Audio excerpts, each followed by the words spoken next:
Hello, chat. I assume you can hear me now. Once again, I am counting on chat to do my audio leveling for me. How do I sound and how does my guest sound? M, speak your piece. Hello, I'm not going to sound very great, but I'm sure as long as I'm audible, I'm happy. Dude, people are asking if they hear anything. Are they fucking with me? Hotline says yep, so it's fine. M is loud. Okay, let me turn M down. I've been hearing that my whole life. It got you into role-playing games, so it can't be that bad. Okay, I have turned you way down on Discord. One is loud, the other isn't. How do I sound now? Okay, how are we now? Give him a second to catch up.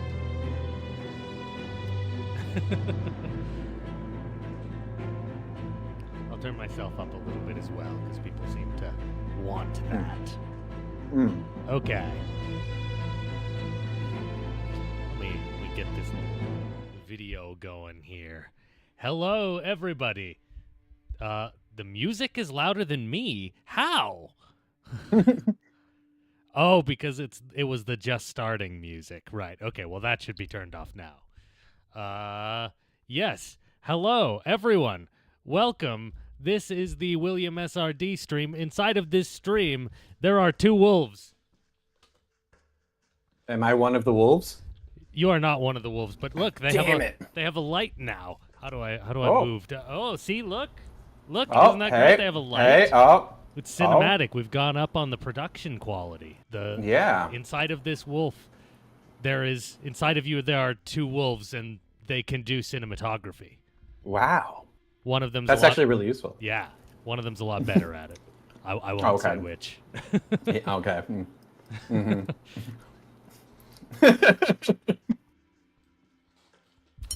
Okay, how's everybody doing tonight? Yeah. Sorry, I'm still chewing on my sandwich. That's all good. You have time. Chat will be proud of you for upgrading your sandwich since last time, the mayonnaise sandwich. Oh, yeah. No, there's actually stuff in the sandwich now. Yeah. Tell us about your sandwich. It's the sandwich that's going to kill me. I'll probably only ever eat one of these in my entire life. Emma's eating the sandwich that kills you instantly. Yeah, it's 2 slices of Spam, topped with several slices of bacon. The Spam was cooked in the bacon fat, like you do, between 2 slices of white bread, because, white bread is the best bread. I meant this to be like a stream and you guesting on it, but it's slowly turning into a sandwich intervention as this series goes on. Mm-hmm. Ooh, garlic would have been a good choice for the sandwich, actually. It probably would have been. I'm going to turn one of these lights off for now. It's a bit too light for it, I think. We'll turn it back on when it gets darker. Am I a GI in the Korean War? Yes. It's hell over here. Is there garlic in the sandwich? Holy water mayo. Yes. All good additions. Mm-hmm. Okay, so let me bring us over to the gaming screen here. Oh, actually, before we do that, let me throw out a little notification on the Discord, round some more people up. Mm-hmm.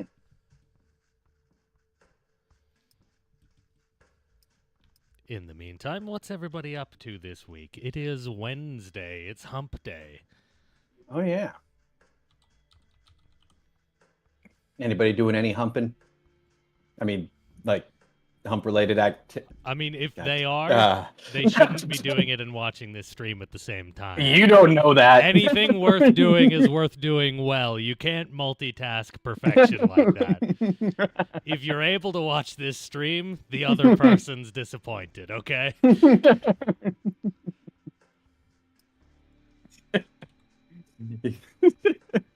Fair.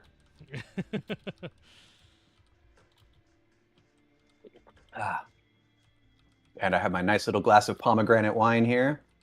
Ooh, jealous. I have to drive later, so I can't Can't drive or I can't drink. Maybe next stream. I also have to drive later, but not for several hours, so not after the stream ends. So that's fair. I'll be good. Yeah, not until later tonight when I go to work, because I gave up one of my weekend days off voluntarily. Voluntarily? Why would you do that? I need the money. That would be a reason, yes. Yeah, the overtime. There we go. I have pinged the Discord. We'll give people another minute or two to funnel in. You know what? I've not taken advantage of just chatting on streams before. Oh yeah. I haven't. I should tell chat a story. So, chat, I've got 2 stories, and you guys get to choose. Do you want to hear the story of how I was... No, I'm choosing for you. I'm the streamer. I'm choosing the story of how I almost got arrested for international bank robbery. Whoa. What? It was a story. Okay. So while everyone's funneling in, the story begins when I was in high school. My high school would do these like yearly trips abroad, and like 20 or 30 of us would like save up for a full year and just like go on these things, trips to Europe. It was great. I had like a part-time job just every year saving up to be on these things. I went on them twice. And the first one I went on was to Spain. Yeah. And we went to the city of Toledo in Spain. And Toledo's beautiful. It's like the medieval capital. The entire city looks like a castle. And it's one of those cities that was always like really famous for like its metalworking. It's like swords and stuff. So in the modern day, it's like very touristy. And so a lot of like like a lot of those old like blacksmithing traditions are still around, but they exist almost purely in the modern day to like appeal to tourists. Right. So like every corner store is like a sword and gun store. It's crazy. At my school, our tour guide brought us to one of these, and you know, I bought a sword, and like so did a lot of people, and because they appeal to tourists, we were taken to a really good store, and because they appeal to tourists, they shipped them back for us. They did all the mailing back to Canada, so we didn't have to like bring it on the plane or anything, which would not have worked well. Yeah. And my friend who was there with us, he doesn't find anything he likes while he's there. And so we're like, okay, this is fine, because like, because like there's these sword and gun stores everywhere, right? Right. So we're like, we can find another one. So we go around, and you know, within about 4 or 5 hours, he finds something he likes. He finds a flintlock pistol that he thinks is really cool. But this other place that we're at, it doesn't ship like the original one did. So we realize we're gonna have to go find a post office and ship this thing back ourselves. Okay. That's fine. That all seems reasonable. Of course, we don't speak Spanish, any of us. Right. But we go on to this like like Google Maps 1.0. It wasn't very good yet. It was still pretty new at that time. And we go in there and we step up to the counter, and let me backtrack to the thing that we didn't realize about this post office, being that we didn't speak Spanish and we were going off of 1.0 Google Maps, is that apparently it's a front for the Spain, mob. I don't know if this is a thing elsewhere in Europe, but in Spain apparently it is occasionally a thing where post offices are like merged with banks. Oh, yeah, that's the yeah. That happens in a lot of countries actually. Yeah. Outside North America. We go in there not knowing this, and we just go to the first till that's open. We don't know that there's like a banking side and a post office side.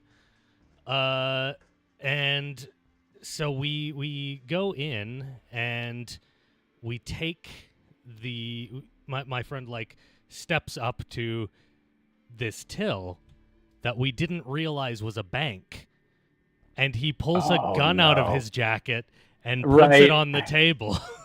A flintlock. No, a flintlock. A flintlock. There was a lot of panicked yelling. They thought the bank was being robbed. Fortunately, a bilingual person was there and told us what was happening and defused the situation. No police were actually called. Oh, good. But yeah, that is the story of how I almost got arrested for international bank robbery. Damn. That, oh my God. I mean, but a flintlock, really? Like, I mean, they probably didn't take a good look at it. They probably just like panicked the second it came out of the Right. Yeah. No, that makes sense. That would make some sense, I guess. Or is Spain a gun control country? Because I know sometimes in strong gun control countries in Europe, you end up with people who like try to commit crimes with like vintage archaic weapons that are allowed to sneak under the radar of gun control on occasion. I don't know about Spain's gun control, but all the flintlocks and stuff that they sold were like explicitly not working guns. They were like built similar to how the normal ones would be. Right, they were replicas. They just didn't have like the required internal structure for actually loading them with anything. Oh my God. Yeah. Wow. So there we go. That's amazing. That's your first proper just chatting section. Chat. There you go. Yeah. Enjoy. Now you know more about William SRD. That's the William SRD lore. Add that to the wiki. Is there a William SRD wiki? There isn't, and I hope to God I never become famous enough for there to be one. Like your own dedicated wiki. Is there a wiki for like TTRPG YouTube like content creators? I mean, I feel like there could be, even if there's not one. I don't know. Right? That's a good question. I feel because other niches have those. Like, there's the whole VTuber wiki for all of the VTubers on the internet. There's a couple other wikis. I mean, anybody in chat want to go make a wiki for RPG YouTubers?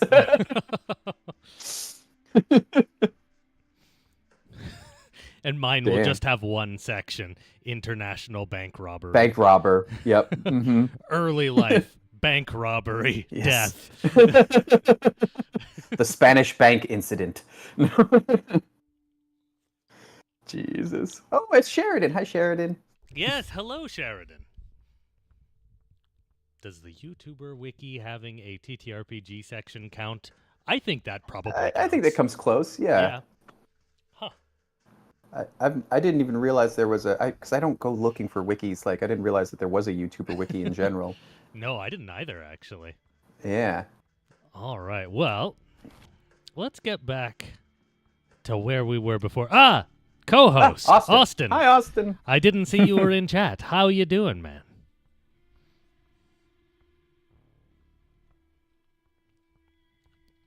How is everybody doing out there in the internet? Out on the webs. In Streamland. Like they used to say TV land. So, what do people remember about last time on Coteries of New York? Oh, yes. Are you asking me or are you asking your chat? I am asking you and my chat. Oh, me and the chat. All right.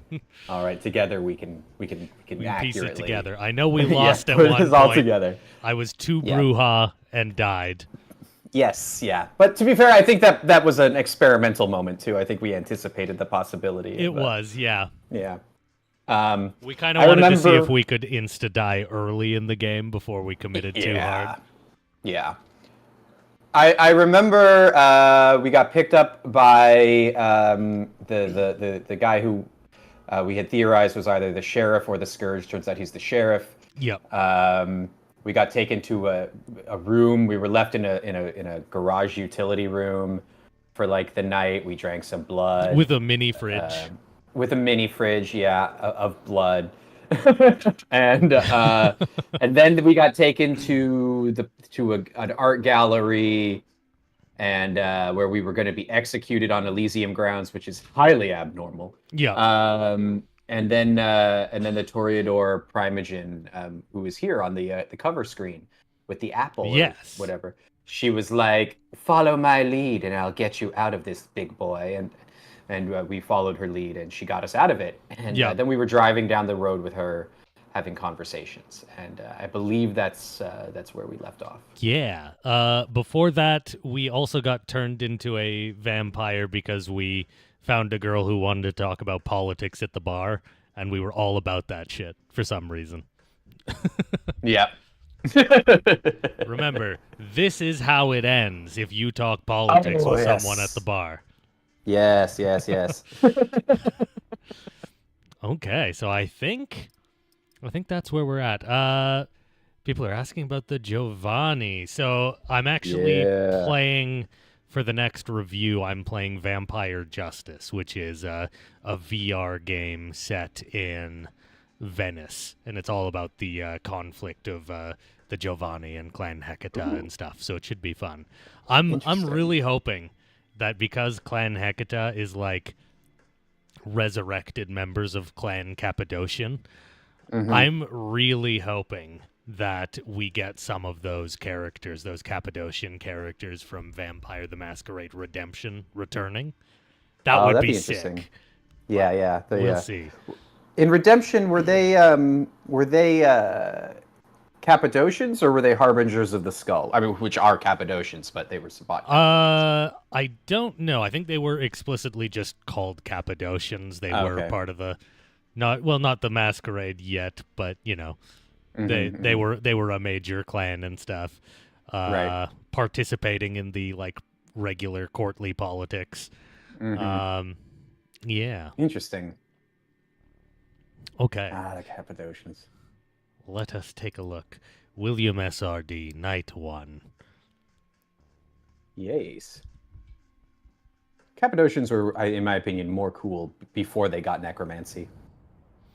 That makes sense, yeah. When they just had a discipline, yeah. Who are we talking to? We're here. Sophie, yes. Would you like to see your new lodgings?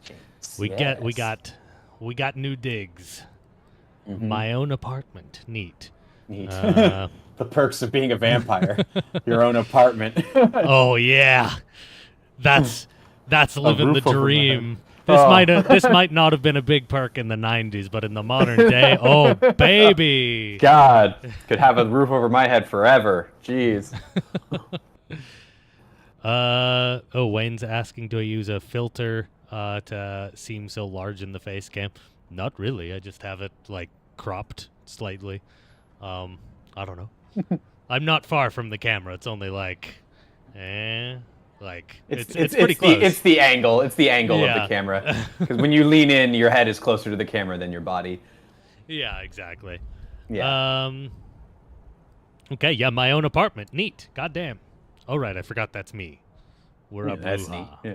Yes, you are Bruha, who dresses like he's fucking a rebel bully from a private school.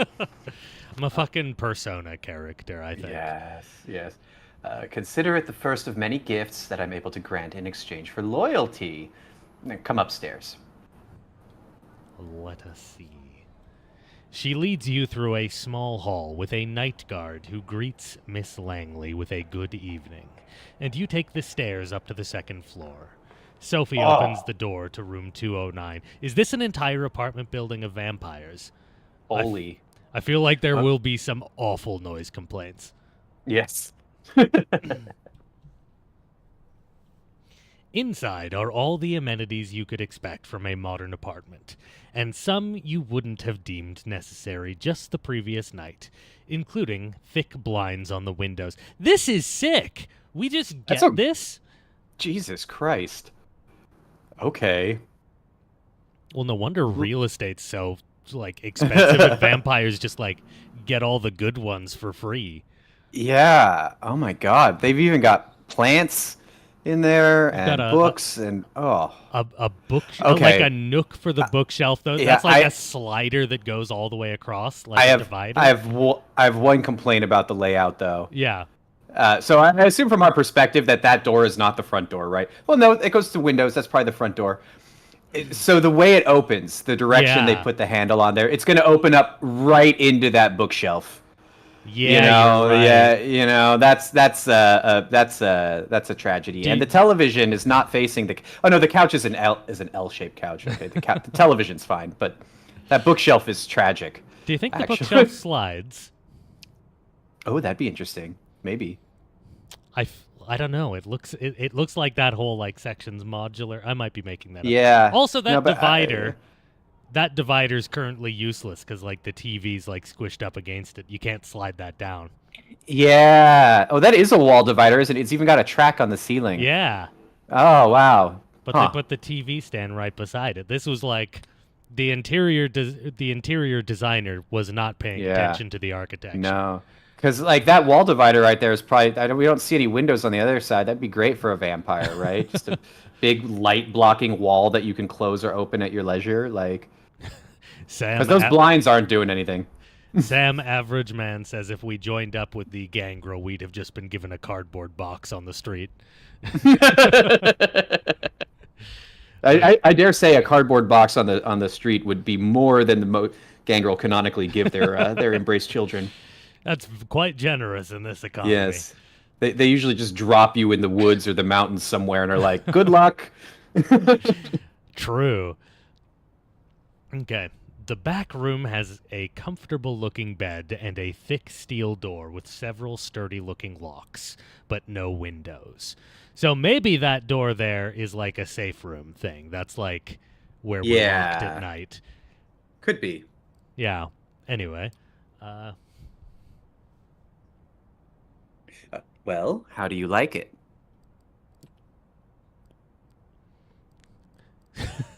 I feel like this is great is the most authentic answer. I mean, yeah, we were just saying it's That was our reaction. Yeah.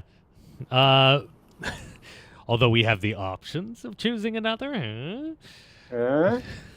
I mean, authentically, this is a great apartment. We are very lucky. Yeah. Sign me up for Unlife, please. I'm glad. Make yourself at home. Tomorrow, I will take you hunting and discuss the blood in more detail. Okay. I'll let you get comfortable. The keys are by the television set. I'll come pick you up tomorrow night. Use the back room for rest. You can lock the doors, just in case. Actually, I feel like... Do you think, like... This here is like the door frame and the bookcase is in front of it, and then like you're supposed to like maybe this door closes inward and it's like a little safe room. Well, I mean, the door itself is like... Oh, there's a little frame around it as well here. Yeah, the door is cracked open a little bit in, but I mean, yeah, I don't know. I don't know. I think that sliding wall is the safe room wall, right? Like, yeah, this corner is weird. Yeah. There's something a little funky going on. Yeah. See, later in the game, this is just going to pop out and it'll be like, there was a Malkavian back there the whole time. Yes. It stings a bit when she leaves. It's like the room suddenly became a few shades dimmer. Aww. You inspect the kitchen, hoping to find something to drink. Nothing. No regular food either.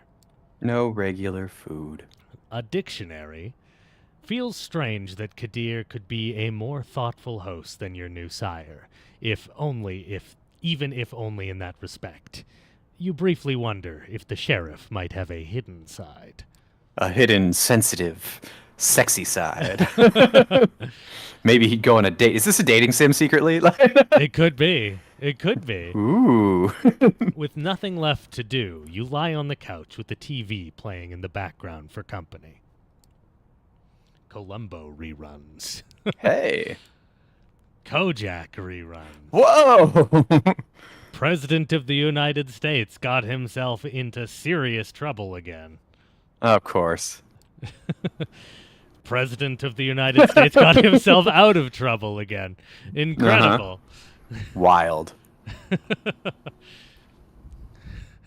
Wait, a Malkavian just showed up in chat now, not behind the bookshelf. Yes, to comment on the corner, though, that the bookshelf is in. Yes, Castus, this is the infamous... Wait, what makes me infamous? What have I done wrong? And we're not doing a poor choices run. That was the last run. We died very quickly. Yes. Pundits start yelling at each other about things that seemed a little bit less significant just 2 days ago. Oh, less insignificant. I start drifting off, reflecting about another night of confusing conversations and worldview-shattering revelations, and a sick new apartment. Yeah. How many more before you finally understand what happened to you and what you're supposed to do now? You keep coming back to the life you left behind, the people you should contact, the things you want to pick up from your apartment. You wonder when you'll have the chance for either. As you start to feel the same tiredness that made you drift into a cold sleep last night, you settle in the back room. The bed is comforting, the lack of windows less so. Yeah, I wouldn't like to sleep in a bedroom without windows, to be quite honest. It'd be a little uncomfortable, probably, yeah. I think so. Feel a little abnormal. I guess you'd get used to it, but, like, just depressing. Yeah. I mean, I feel like nowadays, really rich vampires probably would have those, like, LED monitors that look like that can, like, imitate windows, you know? Yeah, that makes sense. Yeah, that would be cool. You leave the light bulb on. Looking at it, you realize it's the closest you'll ever come to staring at the sun on a breezy summer day again. A wave of melancholy overwhelms you. Okay, Louis. Whoa! A few minutes later, your consciousness fades and you take the plunge into darkness again. Sinking, sinking, sinking, sinking. Oh, it's New York. I know this city. It's New York. Yeah, it's wow. We have only one button. It says rest. Hunger is at the heart of a vampire's existence. To ignore it is to tempt the beast to take over in its desire to feed. Sure. To overindulge in feeding may threaten the masquerade while staining what humanity you have left. Yeah. In Coteries of New York, having high hunger is... Oh my god, we got a donation. Razor bulb is the only sun. Light bulb is the only sun. Light bulb is the only sun. I'm so glad that my wolves have light bulb. Light bulb wolves. Let me recenter that so you can see it in this cam. Bye, Austin. Austin's leaving. Aw. I know. Well, enjoy dice rolling, bud. In Coteries of New York, high hunger is indicated by progressively thicker bloody frame around the screen, like the one we see right now. Okay, this is the bloody frame. Okay. As your hunger grows, so does this indicator. Your hunger may increase when you call upon your vampiric powers or when you need to mend your wounds after a fight. When your hunger reaches the maximum level, you will receive a warning after you complete a piece of the story. Ignore it at your own peril. All right. Okay. Some choices might only become visible if your hunger is high enough. Similarly, high hunger may block off some choices, as you will soon see after pressing continue. Am I planning on also doing Shadows and Reckoning of New York games after this? I am, yeah. I don't know if I'm doing it immediately, but I am going to do it, and I am going to play it on stream. Just may or may not be back-to-back after we finish this one. Might wait a couple months. This is a blocked-off option. I wonder if there's, like, a hidden way to get this, and you get, like, some crazy achievement. Oh, maybe. To decrease your hunger, you will need to feed. Whenever you see a feeding opportunity, you can take the risk to hunt and slake your hunger. Ooh. A feeding opportunity. Mm-hmm. I will need to keep the hunger at bay if I am to uphold the masquerade and survive the nights that await me. Oh, wow. It was day, and now it's not. I open my eyes. The bed isn't warm. That's kind of terrible thought, isn't it? Yeah. It's room temperature. Just like you. It's true. Will I make a video about these games? Possibly. I don't think so, though. I don't 100% know if a visual novel, will fit my usual style of video, but I don't know. We'll see once we've reached the end. I'll know more about if it's capable of becoming a video after. It's currently a lot more than I thought it was going to be, so maybe. Yeah. It's got some actual, gameplay. It's true. The room is filled with artificial light from the ceiling. The Solia metal door is closed. Normally you'd stretch for a bit. On some mornings, you'd probably throw the quilt over yourself and snooze a moment longer. But that was before. The way you woke up now, you are fully conscious. No grogginess, nothing weighing you down, just the nagging need in the back of your head. See, this game is making it clear how, weirdly unhuman we are, because just the idea of waking up with the bed being cold is just so, deeply, unsettling. Yeah. Just, Yeah. I could see why, a vampire would be yeah, I'm just gonna, keep a human lover around just to, have that warmth around. Yeah. That's a good point. What I find interesting, though, it's funny. It's in the actual tabletop game, being a deep sleeper, someone who wakes up groggy and, has a hard time waking up, is actually a character flaw that vampires can take. Huh. In exchange for more character creation points. Just because it makes you easier to kill, right? If your enemies find you upon that checks out, yeah. While you're sleeping, yeah. Promethean dating sim when that's exactly what a Malkavian would ask for, yes. Okay. Hunger. Not as severe as last time, but unmistakably there. You get up and open the door to the main room. A digital clock on the TV shows the time, 9:04 p.m. You walk over to the blinds and retract them cautiously. The only light coming in is NYC's artificial nighttime luminescence.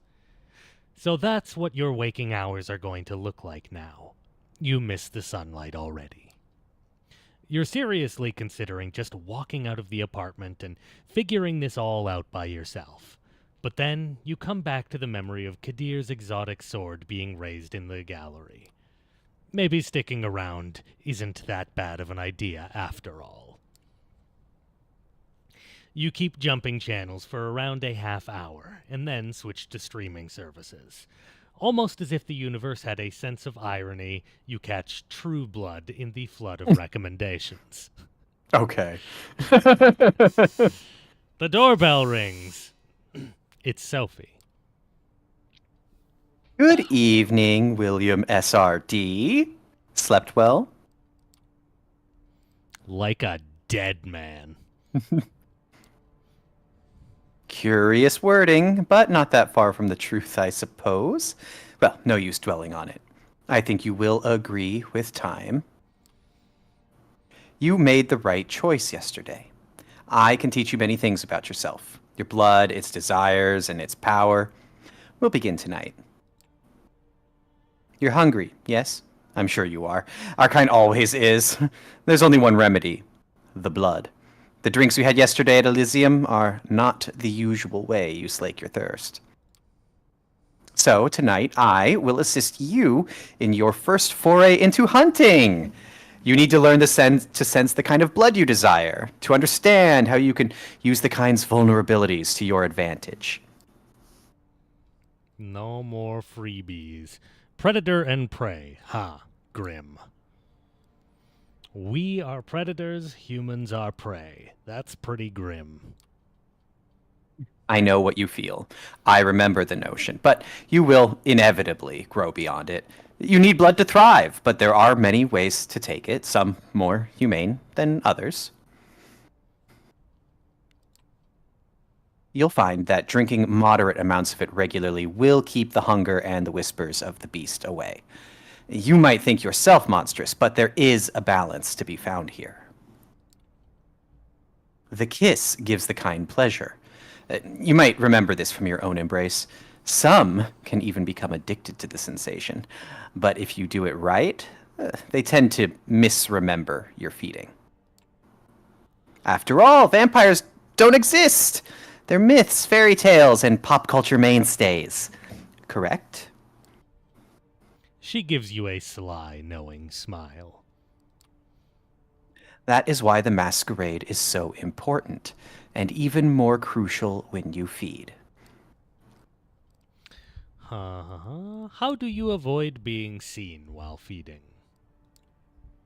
You isolate your prey, or you choose the right circumstances. People tend to avert their gaze when they see a couple intertwined in public. Love bites are easy to explain away. Some of us keep willing herds, or even just individual kind who desire the kiss. That comes at a higher risk these nights, though, so I wouldn't recommend it to a young kindred like yourself. Feeding from the same area repeatedly can be dangerous, but by branching out, you risk the ire of other kindred on whose domains you trespass. Lucky for you, NYC is more forgiving in this regard. New York is in somewhat of a unique position. Many of its neighborhoods remain contested or unclaimed. The reason for this is a lesson for another time, but keep the following in mind. Take opportunities to feed when they present themselves these upcoming nights. As long as you hunt cautiously and respect the masquerade at all times, you should be fine. To wit, I want you to join me for a trip tonight. Come downstairs. Gregory is waiting for us. Gregory. Okay. Yeah, Gregory. Oh, it's Greg. So, yeah. What she said about New York City. Yes. Is that old lore? Is that new lore that so much of New York isn't grabbed up yet? Sort of, yeah. I mean, I imagine if they're presenting it as a Camarilla city with a lot of uncontested territories, that kind of links back. It sounds like an evolution of the old lore because unless I'm misremembering, New York was essentially was North America's big Sabbat city in the original lore. It was almost entirely controlled by the Sabbat, and so it was kind of a no man's land for a lot of vampires. Got it. So it's possible that a lot of these districts that we say are unclaimed might be claimed, just not by the Camarilla. yeah. There could be Sabbat there. There could be Anarchs there, or they could be unclaimed, and it could just be that like the Camarillas moved in and is still hashing out the complex network of boons and that feed their economy, boons and favors, to figure out who should own what. But yeah. So okay. I think it's probably more likely that we're going to find enemies in those places. That would make sense. Yeah. Yeah. The busy streets fill the air with traffic noise, pedestrian chatter, and a mix of smells that disorient you momentarily. These warm bodies contain what you want, what you need. You catch yourself. Did you really think of these people as mere sources of blood? It takes a nudge from Sophie to break your train of thought. Her driver opens the door for her, or and then tips his hat to you, gesturing to the back of the car. The car casually joins the somewhat thinned New York traffic. It's still busy in a way that only one of the biggest cities in the world can be. But compared to the daytime commute, it's a pleasant drive. You barely have the time to gather your thoughts and formulate new questions before the car comes to a stop. You're among the tall skyscrapers that make up Manhattan's iconic skyline. William, SRD, if that is your real name. Park the car, Gregory, will you?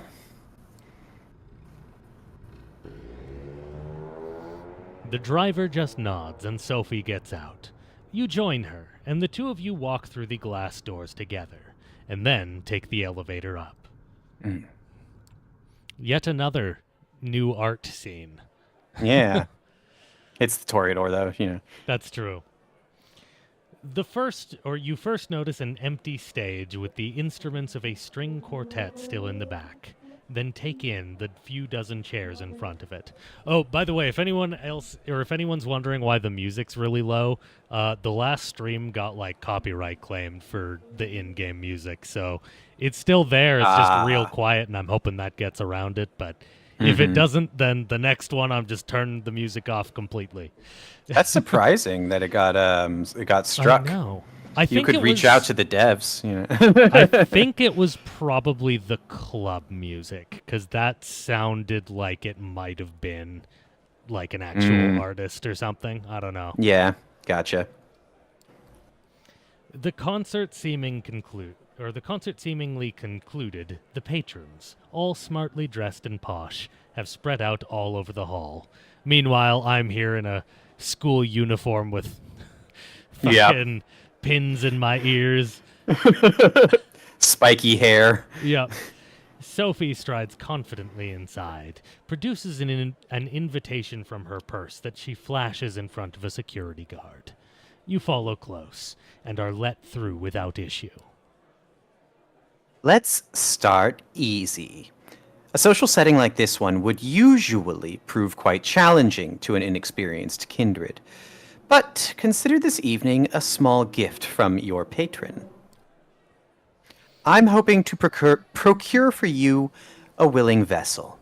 Just remember what I told you about taking small sips. This one I have a soft spot for. Don't damage her. Okay. Must not kill. Now, let's see here. There he is. She notices somebody in the crowd, flashes a heart-melting smile, and suddenly even you feel drawn to her. You haven't thought about it before, but it's laid clear before you in this moment. Sophie is beautiful. Just looking at her is a privilege. Just being with her makes you feel elated. She's using her Toreador stuff on us. Her presence. The presence discipline. She's probably got majesty. This isn't nudity. It's a statue. Rocks don't have nude. Everybody in the crowd, but especially the man who's almost tripping over himself to reach her, clearly agrees. Edgar, I'm so happy to see you. How is your daughter? Is she with you? Oh, there she is. Julie, my girl, come over, please. There's somebody I'd like you to meet. Oh, no. Oh, it's a young woman. Okay. I was like, are we preying on a child? No, I'm just going to pass on that one. Definitely not. The young woman who walks across the hall can't be more than 19. It's clear from her mismatched earrings and the partially faded purple hair dye that she doesn't fit this crowd. Julie, this is William SRD. I'm sure you've seen his YouTube channel. I think the two of you should get acquainted while I talk business with your dad. Awfully boring stuff, I assure you. I'm positive you'll like each other. Extra problem being a YouTuber who's a vampire. They don't show up on camera. This is elaborate CGI. You wouldn't believe how expensive this is. Yes. Right. The girl gives you a shy smile and nods towards the balcony stairs. You follow, somewhat unsure what it is exactly Sophie expects you to do. You reach a secluded space from which the entire lobby is visible. All eyes are on Sophie. They listen intently, then laugh when she does. Julie saves you the trouble of figuring out the next step. I'll do it. Yeah, okay. Well, if you're with Sophie, then I guess you're, that you, you know. She puts her wrist to her lips and gives herself a theatrical nip, then looks to you embarrassed, but also hopeful. Ah, she likes the bites. Damn. Okay. She knows what she wants. She a blood doll. She a blood doll. She loves this shit. Yeah. I'm not gonna judge her for it by saying what No, you're no, into this no. thing. We want stand the same enthusiastic thing consent. We want the same thing here. Let's not be a dick about this. Yes. Yeah, yes, yeah. I do. She takes off her jacket, unbuttons her sleeve, then rolls it up. You see a tattoo of a cat in an astronaut suit. One feline eye winking at you. Okay. There. Just, Oh, enjoy. Yeah. There's the tattoo and everything. Yeah. A perfectly awkward smile and a blush. I mean, why wouldn't we? I don't know. Yum, yum, yum. Everybody's getting what they want here. You take her forearm in your hands. A quick look around confirms nobody's watching, and no security cameras cover this area. You bite down, gently. It's surreal. She's just given you her blood of her own volition. How is this possible? What about the masquerade? You need to ask Sophie. Chat says we need to marry this dream girl. Okay. It might be possible. We'll try it. You know? Your thoughts disappear amid the bliss. There's just the taste. Sweet, fresh, sanguine. You drink. And drink. Uh-oh, stop! And stop! No, stop! You tear away from the girl harder than you wanted. Still, the bite leaves just tiny punctures. Almost as if by instinct, you lick them clean, and the two holes become concealed. Just like that. Juice box noises. Yeah. Chat, you have to behave. You can't do this just because you see a woman who likes her blood being drained. It's fine. She's still we have to treat her as a person, not a juice box. Julie, unless she's into it. You know? That takes a level of trust we haven't built in. Fair. Okay. Julie is now leaning on the wall, pale, wobbly on her feet, but happy. She lets out a dreamy sigh, opens her eyes. A few tears fall onto her shirt. Tears of joy. Thank you. Please, can you walk me downstairs, please? My dad, he doesn't know. He thinks it's a condition. Miss Langley told him so. Okay. Interesting. Yeah. She leans on you and requests you walk her over to a bench. She takes a seat and smiles at you. The crowd around Sophie disperses slowly. Looking at her now, only some residual awe hangs in the air. Yes, she's pretty, maybe even beautiful, sure, but she's not your type. What came over you before? Some kind of blood power. Bloodlust. You walk over to her. Edgar, dear, it was splendid talking to you, but we need to get going. Give Julie my best wishes. Come with me, William SRD. Gregory is waiting for you out front. It's only in the car that Sophie addresses you. I can tell from your look that you took the opportunity. Good for you. That girl's exquisite, don't you think? You wouldn't tell by her demeanor, but she has so much passion. It brings out a unique bouquet in her blood.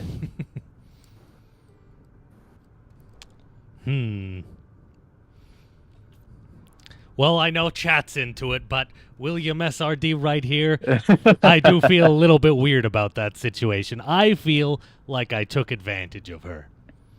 Okay, I didn't say I feel like I violated her. That's maybe a bit far, visual novel. Oh, please, spare me your dramatics. I'm sure she was happy sharing herself. She's such a sheltered girl. Let her have fun from time to time. Time for the next stop. Training wheels off this time. Gregory, Flushing Meadows, please. Oh, yeah, let's kill somebody. The driver takes the car over to the Williamsburg Bridge.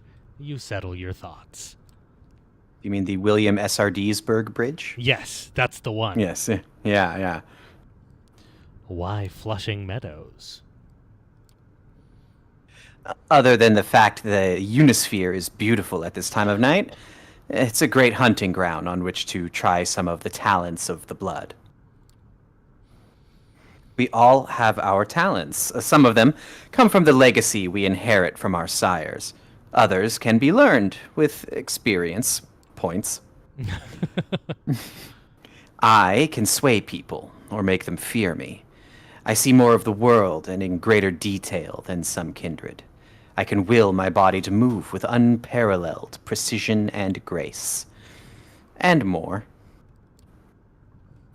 All of these skills make me who I am. They also help me hunt. What are my powers? What can I do? Okay, so what are my talents? Time will tell. You need to discover them yourself. When we arrive, experiment. Give different things a try. Follow your instinct and intuition. It will guide the blood. It does make sense that they only gave us 3 clans to choose from. Because if they tried to make branching paths with, like, a million different powers, that would be a lot. Yeah. I feel... Did they ever establish, like, just do any of them know your character is a Bruha? I don't remember. I don't think it is established, I don't think... no. Yeah, okay. Chat is demanding romance. Okay. Well, we'll see what we can do. Smooch. Always keep the masquerade in mind, however. It's all fine if you can disappear in plain sight or command animals with your mind. But save those overt talents for the right place and time.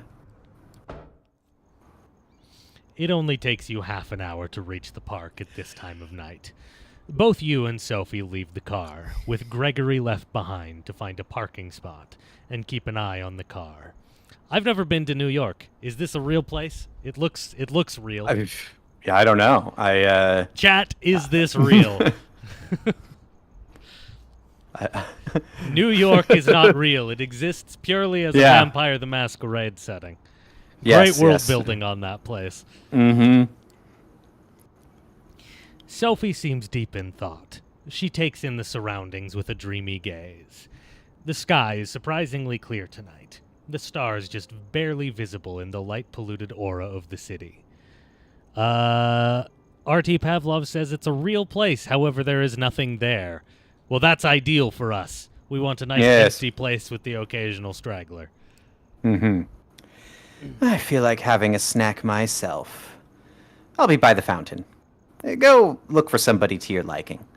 See what effects you can achieve with your blood. But only pick one victim. Just one. Then come back.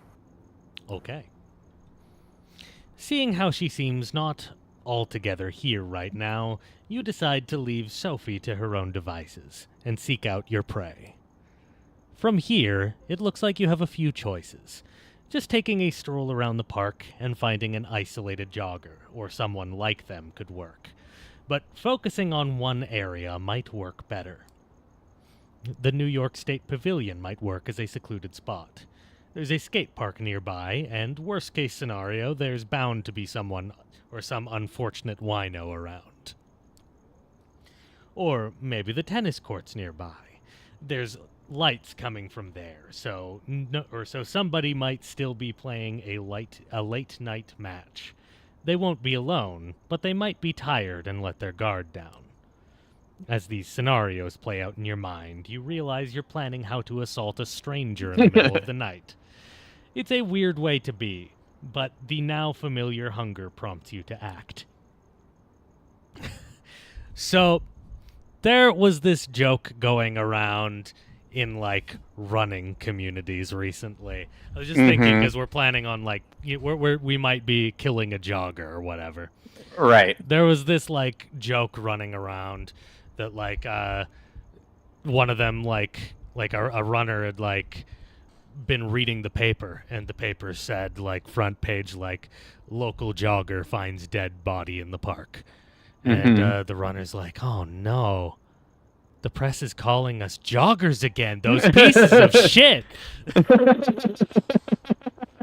If we're going to kill one, they deserve to be allowed to be runners, not joggers. Yeah.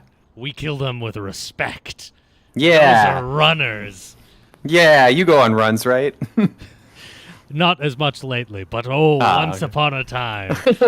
A year ago, I was crazy about that. Okay, let's go and kill a runner with respect. Okay. You start walking. The park's many avenues must hold a good spot or two for a predator. Don't call yourself a predator. This game's just making me feel dirty. Yeah. Oh, I'm sorry. You pass 2 soccer fields and circle around where the fountain of the planets once awed visitors with its spectacle before coming across an opportunity. A woman, a small duffel bag on her arm, is making her way through the park in a hurry. She doesn't seem to have noticed you yet.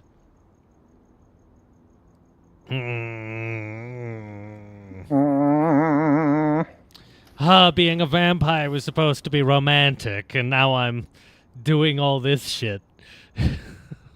Yeah. Well, let's use presents. Let's use some vampire powers. We're full on blood right now, so let's try out a power. Yeah. You think back to what Sophie did in the hall, how she managed to focus the attention of the entire gathering on her. That might be a tall order for you, but a single person could be doable. For a moment, you're thinking how an old guy in a hood should appear on your shoulder saying, use the foot. It feels ridiculous. Use the blood. Why did we spend blood? Because we're full on blood and we haven't used a power yet, so this is just for practice. Yeah. But then... You don't want to just jump a woman in a park. Yeah. That's the other major reason, is you just don't want to jump a woman in the park. That just feels wrong. Yeah, well, and also, I mean, pragmatically, like, if you jump a woman in the park and she survives, then, like, now you've got an assailant going after women in this park, and that's going to attract police attention to the park, and that's going to make what is clearly a hunting ground for the vampires less secure. You know, It just creates a lot of problems. Absolutely. But then, something stirs within you. There's a confidence there, an allure that you might have had a moment before, but one that's increased manyfold in this moment. You catch the woman's eyes. She flashes an unsure smile, almost in spite of herself as she passes you by. Wait, please.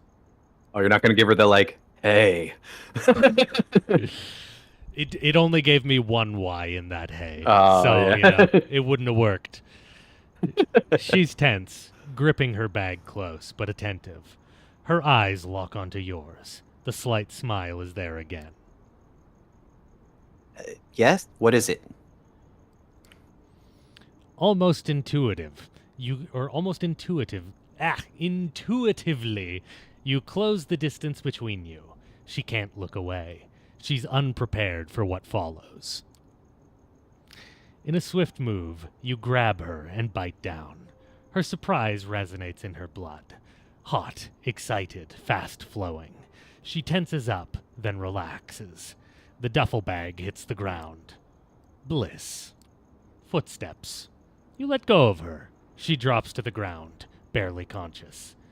A hooded man is looking menacingly at me. Oh, nar. He hearts beer, this guy. Yeah. You want me to do the voice, or do you want to do I'll the voice? take this guy. What do you think you're doing, barging in on my turf like this, Lick? That's my New Yorker. How's that? Lick? What kind of slur is that? Didn't mean to trespass. I'm gone. Piss off or else. You know what? I'm literally here with a primagen. I could push my luck a little bit here. You could, yeah. I'm not going to go full confrontational, but I'm not going to retreat here. Lick, what kind of slur is that? Don't be cute with me. I know what you are. Shove that masquerade bullshit up your ass. Better tell me who you're with before my posse shows up and we beat it out of you. It was very authentic, Chad is saying. Fantastic. Yeah. I can name drop. I have that power. True. I'm here with Sophie Langley. I came here with Sophie Langley. She's my patron. Doesn't ring a bell. Sounds fancy, though. I'm walking here. He licks his lips, exposing his fangs and looking at you voraciously. A nervous tick or an attempt at intimidation? I wonder, what would Callahan do if I brought you in, huh? Break your shins? Leave you out to be kissed by the sun? Oh, concrete shoes, maybe. He's old school like that. That would suck for a vampire. Yeah, you'd just be stuck there for a very long time. Yeah.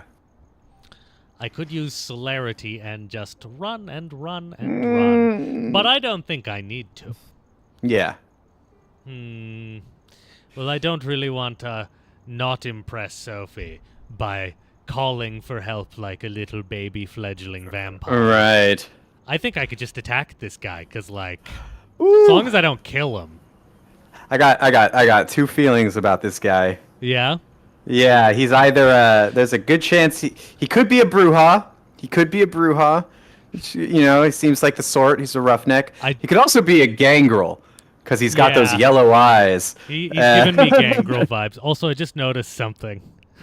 Huh. He loves beer? Mikey, yeah. Yeah, chat can't see this. Hang on. Let me move the chat box for a second here so that you get... Oh, no, that's in stream elements. I can't do that. He's got a fucking...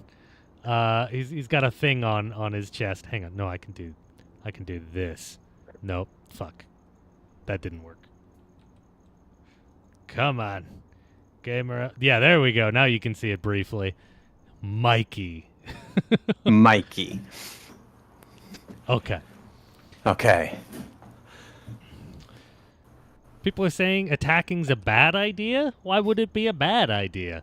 I mean, he's got those eyes. He does have those eyes. We might not be able to take this guy. Do we waste But then a little again, blood you're and just... Bruha.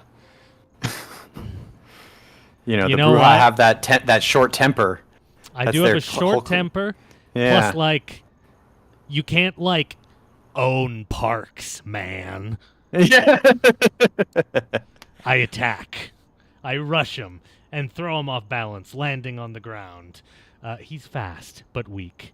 The brawl takes a bit out of both of you. Suddenly, you hear heavy footsteps closing in, and the thug is snatched from over you.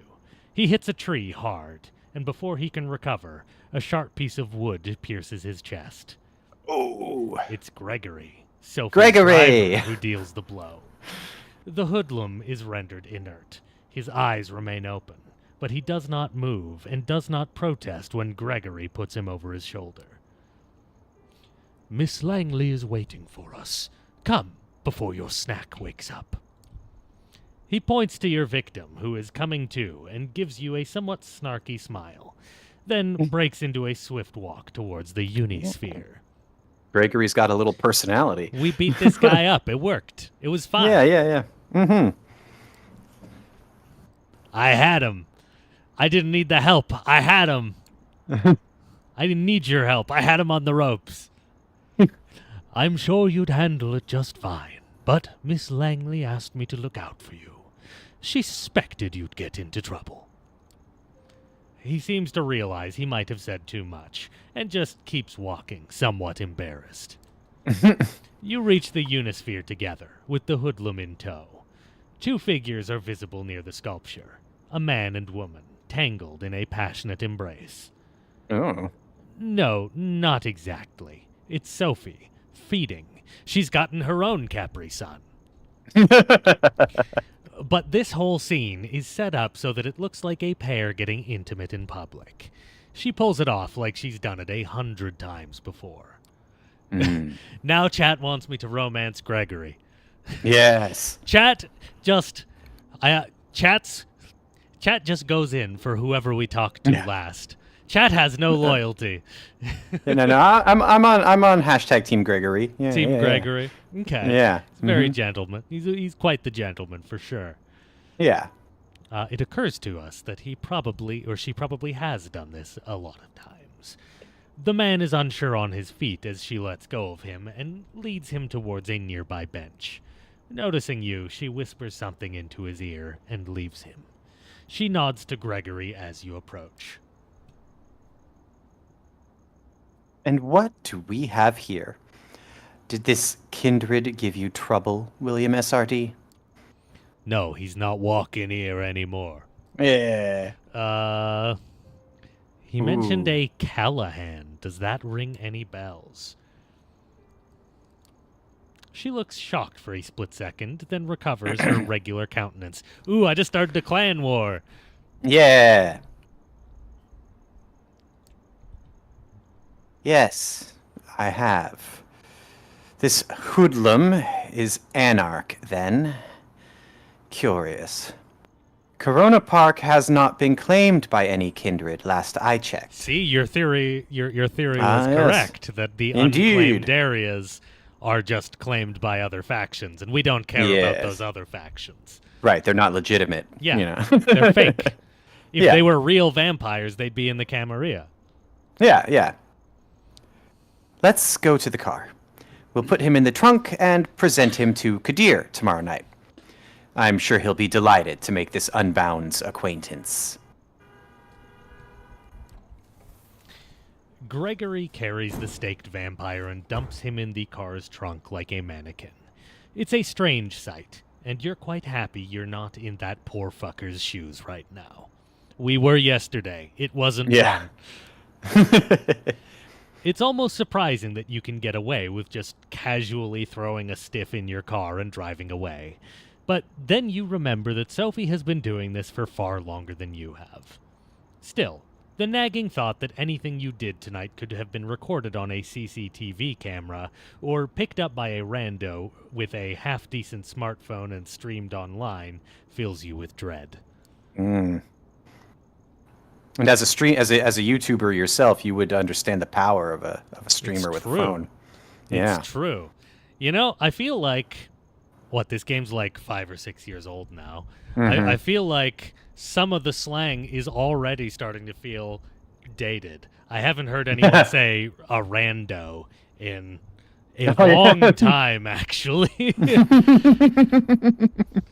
They were very set on the lingo of the time, and not all of it lasted half a decade later. Yeah, no. Don't people say NPC now instead of rando, right? I think so. Yeah. They use it similarly, I guess. Yeah. Huh. Although I think a rando could just be like anyone. It doesn't like say anything about their character. Calling someone's an NPC is like calling them a sheep. They have no personality. Yeah. Hunting and using your abilities is a dangerous business. It's clear that this whole being a vampire thing has about as many caveats as it has perks. You're taken out of your headspace by Sophie's voice. I'll pick you up tomorrow night, same as tonight. I have some business to attend to at Elysium, and I expect you to accompany me. Okay. Plus, our friend in the back needs to be properly introduced to Kadir and the Prince. I'm sure he'll have some interesting things to say to the court. Her voice is cold, Damn it. And nothing like the enchanting personality she showed you at the gallery earlier tonight. Sophie is clearly a woman of many faces. They should have given me the read notes before I read the line. Exactly, right? Damn it. Oh, well.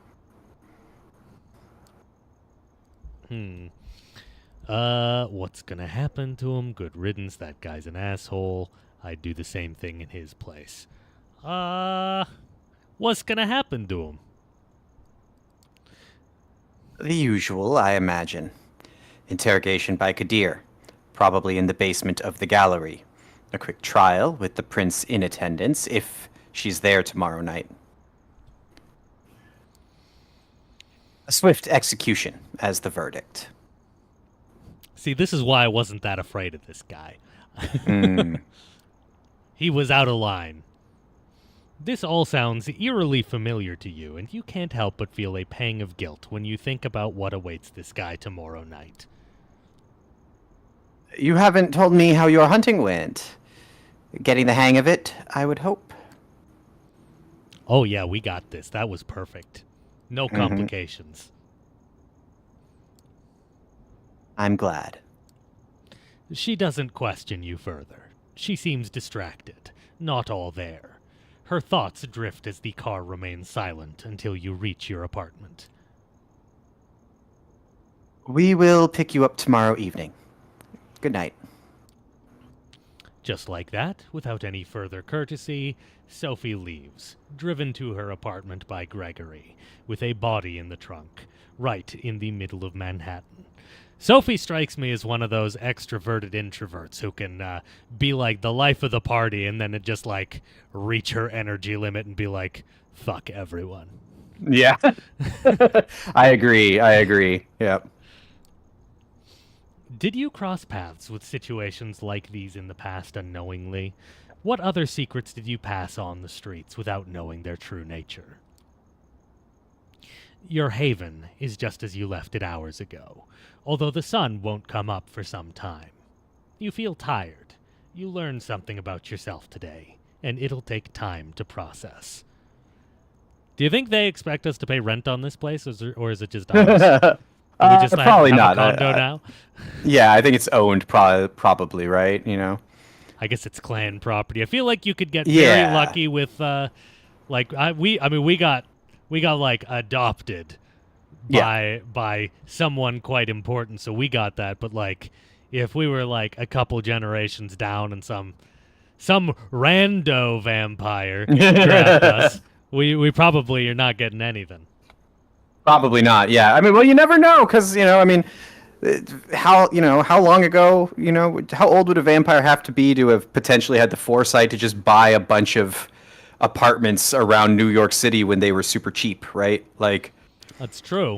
If it was the 70s or the 80s, he could have just been like, well, I'm going to be alive for decades. I don't know where in the city I'm going to be at any given moment on a night. I know how the real estate went in old York. I'm getting ahead of this thing in New York. Exactly. Like you just buy stuff. Like you open a savings account with $1, and then hundreds of years later you check in to see how it's doing. Absolutely. You're not in the mood for television, and the few books on the shelves in the apartment are either in languages you don't speak or sound like a boring read. Nothing left to do but rest. You settle in the back room, lock the door. A moment of hesitation, but then a decision. This time, you turn the light off. Metaphor detected. Metaphor detected. Loss of humanity. Wahoo! Ooh. Vampire the investment. Yeah. You think back to Julie. Oh, Chad'll be happy we're dreaming about Julie. How many people in this city know about this vampiric society? How many are willing accomplices in sustaining it? And the thug you met in the park. If he's not Camarilla, then what is he? Are there independent vampires? How does that work? More questions. You begin wondering if there's ever going to be a night where you can start crossing them off your list, instead of adding to it. You close your eyes. You sink into the now familiar void of nothingness. It greets you with open arms, like an old friend. We can rest again. Yay! I open my eyes. This is a good chance for me to go grab some water before we start this next day. I will be right back, everybody. Likewise. Take a second. I'll be back. Okay. You doing, chat?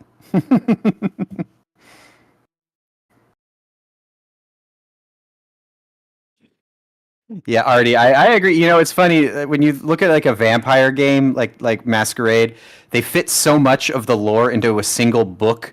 Like, you really think that they would just have a handbook, like that they could just hand to their new vampire and be like, "Here, read this. It should take you like 3 hours, and then you'll know everything." Like, oh, I'm doing well, Sheridan. You know how I'm doing, though. We were talking just a little while ago. But like, yeah, this is like the lore is deep in these worlds, but it's not that deep. Like anyone, like if you were suddenly isekai'd into the world of Masquerade, like you could probably pick up all of the important information, like, you know, real quick. Well, I mean, it doesn't need to be a printed book, Razorvine, but you know what I mean, like a something like maybe a speech. You just be like, now sit down and listen to me. I'm going to talk very dryly, like Ben Stein, and tell you all about the clans. The handbook is written in haikus, yes. Yeah, the Kane stuff is super. Yeah, that's all the Sabbat. The Camarilla is like, there's no. That's always the great irony with the Camarilla is they care so much about lineage and like who sired who, sired who, sired who, sired who, but they're unwilling to say that all of those like lines of lineage trace back to a singular person.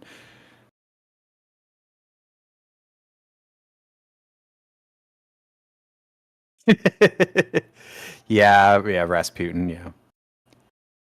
So you get turned, they just take you to a bank vault and have you spend a few hours reading a copy of the rulebook. Yeah, exactly. Like, you know, you can see, you can learn all about all the different clans and everything, all the rules. It's pretty straightforward. If a LARPer can do it on their first night at a game, then, you know, a vampire can do it in real life. Yes, Wayne, that's a good ref. Yeah. Kane, the nice taxi driver, 100%. He is, yeah, classic fellow. Rasputin, the ultimate caitiff. I mean, I would argue that Kane is the ultimate caitiff myself, but I'm back. You know, welcome back. Okay. Welcome back. Thank you. We open our eyes. It's pitch dark here, the blackness of a coffin drifting in the abyss. Oh, right, the light. You grasp for the switch. Flip it. I feel like this joke, or this game, like, it's got this, it goes between with its jokes either being really lame and falling flat versus just genuinely being funny. Yeah. Ooh, Shreknet. That's a word I haven't heard forever. Yes, the Shreknet. What was the Shreknet? The Shreknet is so the Nosferatu are a clan of largely they're like rumor mongers and information brokers, right? Yeah. And so they have their own kind of like internet basically called Shreknet, their own network of their own communications network that they use to stay in touch with each other.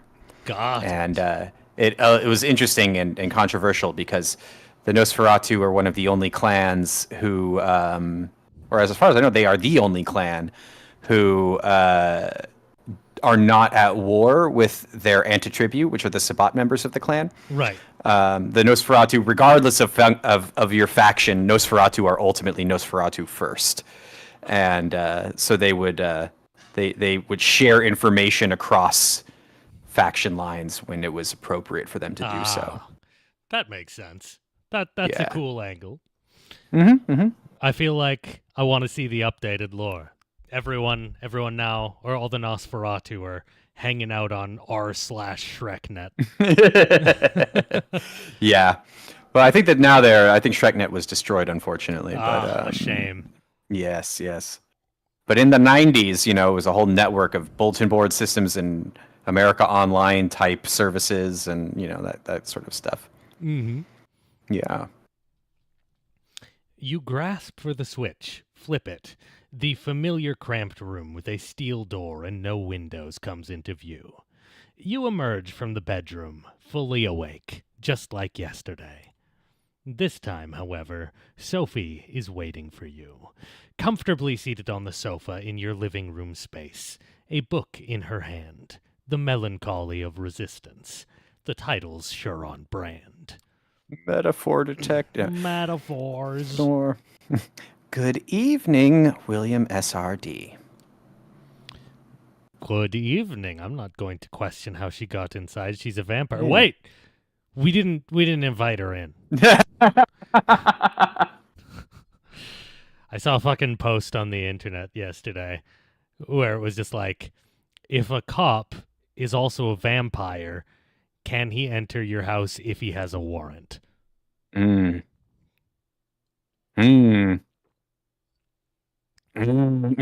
No? No. He needs to be welcomed in still. I agree. I think Yeah. the law of hospitality is a much older and more primordial law. Yeah. Good evening, Sophie. I hope you rested well. Tonight will be quite eventful, I think. We have an appointment. I received word Elysium would be called again tonight on account of your unruly friend from Corona Park. This should be a great opportunity for you to mingle. Can you imagine? You and all of your friends get called together, your high-class, very important friends. You get called together, just like, hey, there's this dickhead new vampire. We got to decide if he lives or dies. Okay, well, we'll just barely. We let him live. And then, like, a day later, you get called together again because this guy you spared has already gotten into a fight with some other guy, and now you got to decide if that guy lives. It's true. Oh, God. She keeps talking as you walk downstairs and get in the car. Gregory gives you a slight nod and a small smile while opening the door for Sophie. She starts the car when you take your seat in the back. Most of the Primogen Council is bound to be there, at least those who usually attend. Probably some other important personalities you do well to at least learn about. Who should I talk to? Not especially. My advice would be to try to talk to the prince and perhaps reassure her of your gratefulness for being spared. Maybe speak to Kadir on the same topic if you get a hold of him. Gotta kiss some ass. Yeah. The Primogen, I would advise against. They are rather stuck up, all told. And even if they will talk to you, they might try to secure you for some nefarious purpose. I wouldn't appreciate that. Yes, I was gonna say, Sophie's definitely not going to use us for a nefarious purpose. Oh, yeah, no, definitely not. No way.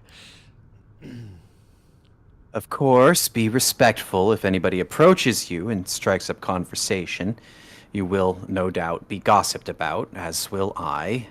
Keep a cool head. Some enjoy provoking fledglings into stupid acts. At any rate, you should behave yourself tonight. Remember what I told you about reflecting on me as your patron. I have a reputation to uphold in the court. Do not tarnish it. There it is. She might have saved you. She might be protecting and teaching you. But it's clear what she's really concerned about. Her own interests. You step into the art hole. With what a name. The art hole. I love the art hole. Yeah. I would be more into art if I could go to a place called the art hole. You step into the art hole with something of a bad memory. The last time you were here, your entire world had been turned upside down, and your existence nearly ended. But tonight, there is very little outward hostility. Yes, Kadir gives you a look that's definitely intended to remind you of your place. But the prince, also in attendance, seems pleased to see you. Welcome, Sophie. William SRD. Did I get that right? Good evening to both of you. I understand there's somebody else you wish to present to the court tonight. Oh yeah, you're gonna love this guy. Mm-hmm. Yes, Prince. They will be joining us shortly. My assistant is retrieving them presently. This better be... I don't remember. What voice did I use for Kadir? I don't even remember. I'll just go deep. This better be worth the prince's time, Langley. The prince gives Kadir a cold glance. Now everyone wants the Kadir romance. He does have some pretty incredible hair. I have a friend who has, I hadn't seen him in, 4 years. And then we saw each other again at the wedding, and, he grew, the same hair as Kadir. It was so beautiful. It was luxurious. Mm-hmm. Couldn't stop fucking looking at his hair. It looked so good. Damn, I was proud of him. He moved, 2 points up the attractiveness scale with that hair. Holy shit. Forgive the sheriff's harshness. He's in a particularly foul mood tonight. Something to do with William SRD's begetter eluding his grasp, I believe. Yeah. Ouch. That must have hurt his ego, even if his only reply is a crooked smile. The mention of your sire makes you come back to all the talk of eschewing social norms and disillusionment with the status quo you enjoyed back in the club. Look at you now. Behaved. Agreeable. Domesticated.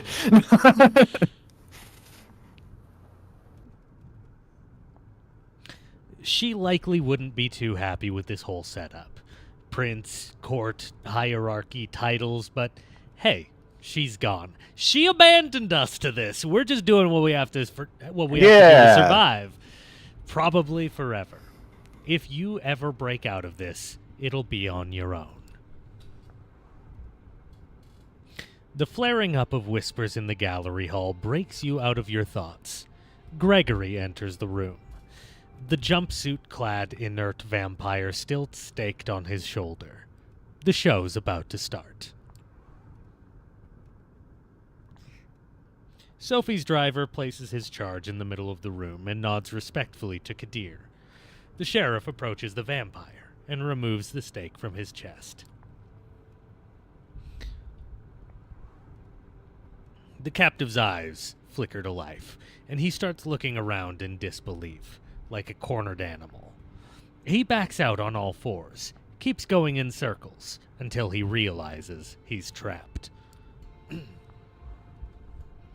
Kadir steps on the man's chest and pins him to the floor. Why, what do we have here? Oh, fuck. Oh, shit. Come on. Don't. Silence. The sheriff takes on an aura of utter dread. He appears as if he's a primal force of nature that's out to get you, and there's absolutely nothing you can do but shrivel in terror. The beast inside you shrieks, and you could swear it happens in unison with the instincts of some of the other guests here tonight. It's unlike anything you've experienced in his company during your turbulent first night as a vampire. He really did go easy on you, all things considered.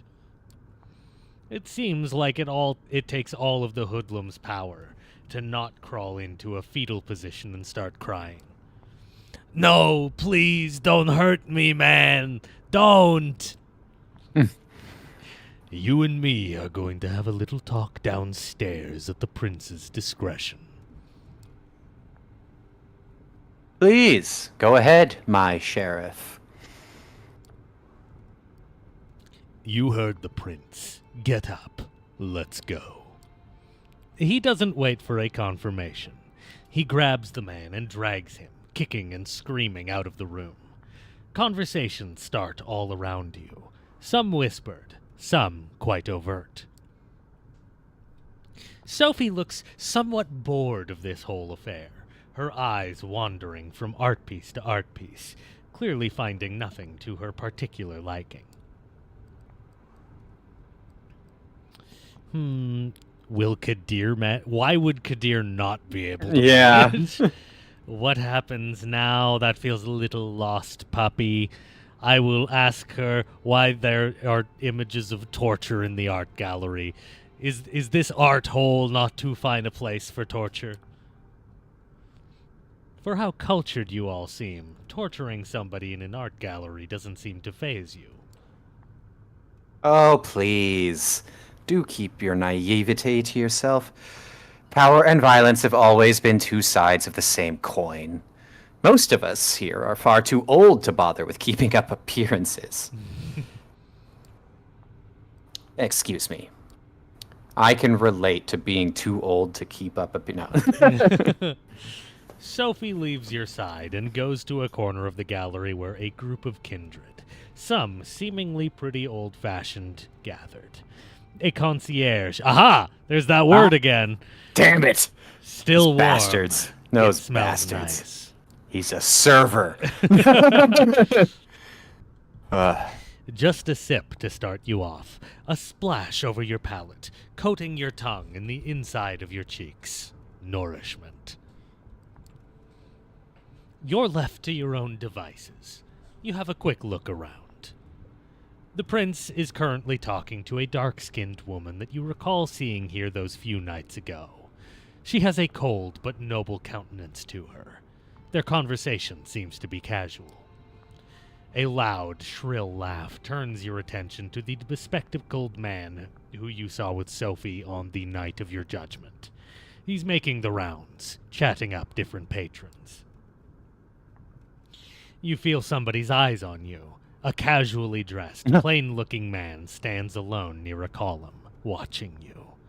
He turns his gaze away sheepishly when he realizes you've noticed. Would it be love? Well, do we do what we were told and, only speak when spoken to unless it's to the prince and Kadir, or do we talk up this guy? I mean, she said you could do some small talk around. That's true. I also feel very much like we are at Sophie's mercy. Yes. Wouldn't mind a couple more allies so that we're not completely bound to one person who could want who knows what from us. Yes. Let's play the long con here. Make some more friends. The man notices your attention, but it takes a few minutes before he pauses his mingling for long enough to actually approach him. He looks at you quizzically. Ooh, can I do this one? Sure, yeah. Thomas Arturo. None of these seem very polite. Right. I'll say pardon. It's my name. I assumed you'd like to know. I know you, by name only, of course. William S.R.D., embraced just a few nights ago, Well. How's Undeath treating you? I'm getting by. I'm getting by vibes, too, from him, yeah. Yeah. It takes some getting used to, for sure. Oh, it sure does. Good thing we have an eternity to make the best of it, right? I love his what's this called, a cravat? His cravat, yes. Yeah, I love anyone who can pull off a cravat. He takes a moment to clean his glasses, completely ignoring you until he's done, and puts them back on. I'm sorry, I got a bit distracted. You know, most of us don't need to wear these, right? I can see just fine without them, but it's a statement. The damn things keep catching specks of dust and other assorted shit, though. Never stay clean for long. And sometimes I think they're more trouble than they're worth. Wouldn't you say? Oh, yes. I agree completely. Me too. The moment I can afford laser eye surgery, let me tell you. You like it when things are clean. They look good on you. If they're a pain, why wear them? He just told us it's to keep up appearances. It's a statement, yeah. Yeah. Then they look good on you, because that's the whole point. Mm-hmm. They look good on you, really. You bet they do. All right. That was a nice chat, but I have to catch up with a few other fellows tonight. Talk to you later. Jeannie! Hey, Jeannie! So, if you needed glasses in life and you get transformed into a vampire, you no longer need glasses. Is that right? Yes, I think so. Typically, yeah. Unless you take the character flaw, you can take. You can take a flaw where you need glasses. It does seem. It seems very hyper specific that yes, your eyeballs change shape when you become a vampire. Yeah, well, it's the thing where the in the old lore, the blood itself tries to turn you into something better than you were. Yeah. Oh, Chad is telling me I should just laser eye surgery myself. Oh, I have yeah, a laser totally. Pointer here that I haven't opened. I can. Oh yeah, that'll work. It'll work. Yeah, it'll do it. It's Yeah, lasers. There's only one type of laser. Yeah. Yeah, absolutely. You should probably just try hooking it up to a car battery, and then just really supercharge the laser pointer. That'll make it strong enough to do the surgery. Yeah. Mm-hmm. But yeah, in the original editions of Masquerade, when you were embraced, a number of things happened to your body. Old injuries would usually be fixed themselves. So stuff like being nearsighted probably would be repaired as well, I imagine. Because it was the 90s, of course, and we were all obsessed with people being super thin. Vampires would tend to rapidly lose a lot of weight, right? And become just generally more fit overall. But aesthetic stuff tended to be locked in. So it was considered a courtesy, for instance, if you were embracing a man, to give him time to decide whether or not, what style of beard he wants forever. Right. Right. Most would just grow a full beard before getting embraced anyway, because then they can shave it off, because every night your body returns to the state it was in the night before. Right. So if you were to shave your head bald, you'll have your long flowing hair back the next night, etc. But if you want, sense. Yeah, you can just But if you want to grow hair, you need to go to the Tremere, because only the Tremere have access to a particular ritual that has earned them a lot of favor with the Toreador, which allows them. It's the whole purpose of this blood magic is that you can grow your hair. That's actually fascinating. Vampires having their facial hair restored. That's neat. Mm-hmm. I like that world building detail. And it says something about the Tremere, where all of their blood magic is largely combative in nature, but then every so often they have these rituals where someone said, it would be really great if the Toreador were on our side. Yeah. Let's just focus a lot of the next few years into researching a ritual that will allow us to indulge their vanity. Yeah. Genius. Ooh, it's Chad asked, genius. Can the Tzimisce do it too with their flesh shaping? That's a good question. I would personally, if I were running a game, I would say no, because hair is not flesh.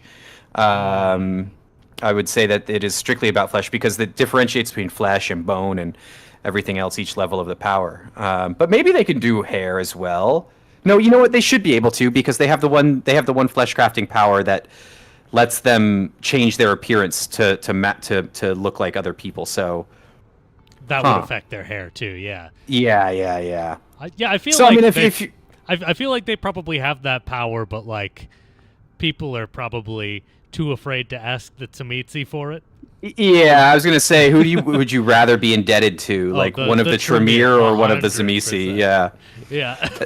Especially because especially in the older editions, the Ventrue, Toreador, and Tremere are often referred to as the big three. They're the three clans that essentially run the entirety of the Camarilla. Yeah. And then you have the Toreador Antitribu, who I guess could go to the Tzimisce. They are very close friends with the Tzimisce, actually. But that's because their obsession is not art and beauty. Their obsession is pain and suffering. So they probably don't care as much about vanity. That checks out. Yeah. Yeah. Huh. Yeah, I have a theory about the Toreador clan. People always say like their clan weakness is that they are entranced by high quality art and creative pursuits. But I really think, based on the Tremere and Tribu, that it's just obsession. That they just happen to all share an obsession with art. But because the Tremere and Tribu are obsessed with, they have the same reaction of being entranced, but they're entranced by suffering and displays of pain. So I think it's just obsession is their clan's weakness ultimately. Yeah, they just tend to recruit, like, because they get to choose who they take. So they're like, I like art, I'm going to pick people who like art. Exactly. I'm going to waste my time with that guy who's obsessed with, like, video games. I'm going to recruit someone who's obsessed with art. And likely, if a Toreador embraced someone who didn't share that passion for art, they would see them as flawed in some way and would probably consider them a caitiff. And they'd be thrown out at best or killed at worst, right? They'd be like, what do you mean you're obsessed with, like, I don't know what else you could be obsessed with, but, like, what do you mean you're obsessed with math? Like, you know? Absolutely not. Not in this clan. Yes, something has gone terribly wrong here, you know? Incredible. Okay, yeah. Let's dive farther into this. Yes. He doesn't even give you a chance to say goodbye. He's already off, grabbing 2 glasses off a concierge's tray. Does that bother you? Yes, it does. And handing one to a mustachioed man nearby. God. You notice Sophie mingling with other kindred, clearly in her element, and not to be disturbed. Kadir hasn't come back yet, so you can probably still find time for at least one conversation. Yeah, can we go and talk to the server and ask where they get off calling themselves concierge? Okay, I feel like I should talk to the prince. The guy looking at me, that's interesting and all. I thought that's who we were talking to. No, that's not the prince. The prince was that lady. No. I thought that said confront the man looking at you. I thought that's who we had been speaking to. I kind of thought so too, actually. Yeah. Let's talk to the prince, because a guy looking at me, that's great, but, like, that's not equivalent to the prince of the city, you know? Yeah. You approach the prince, trying to stay as respectful of her private conversation as possible. She glances at you as you step forward, her scrutinizing gaze mimicked by her companion.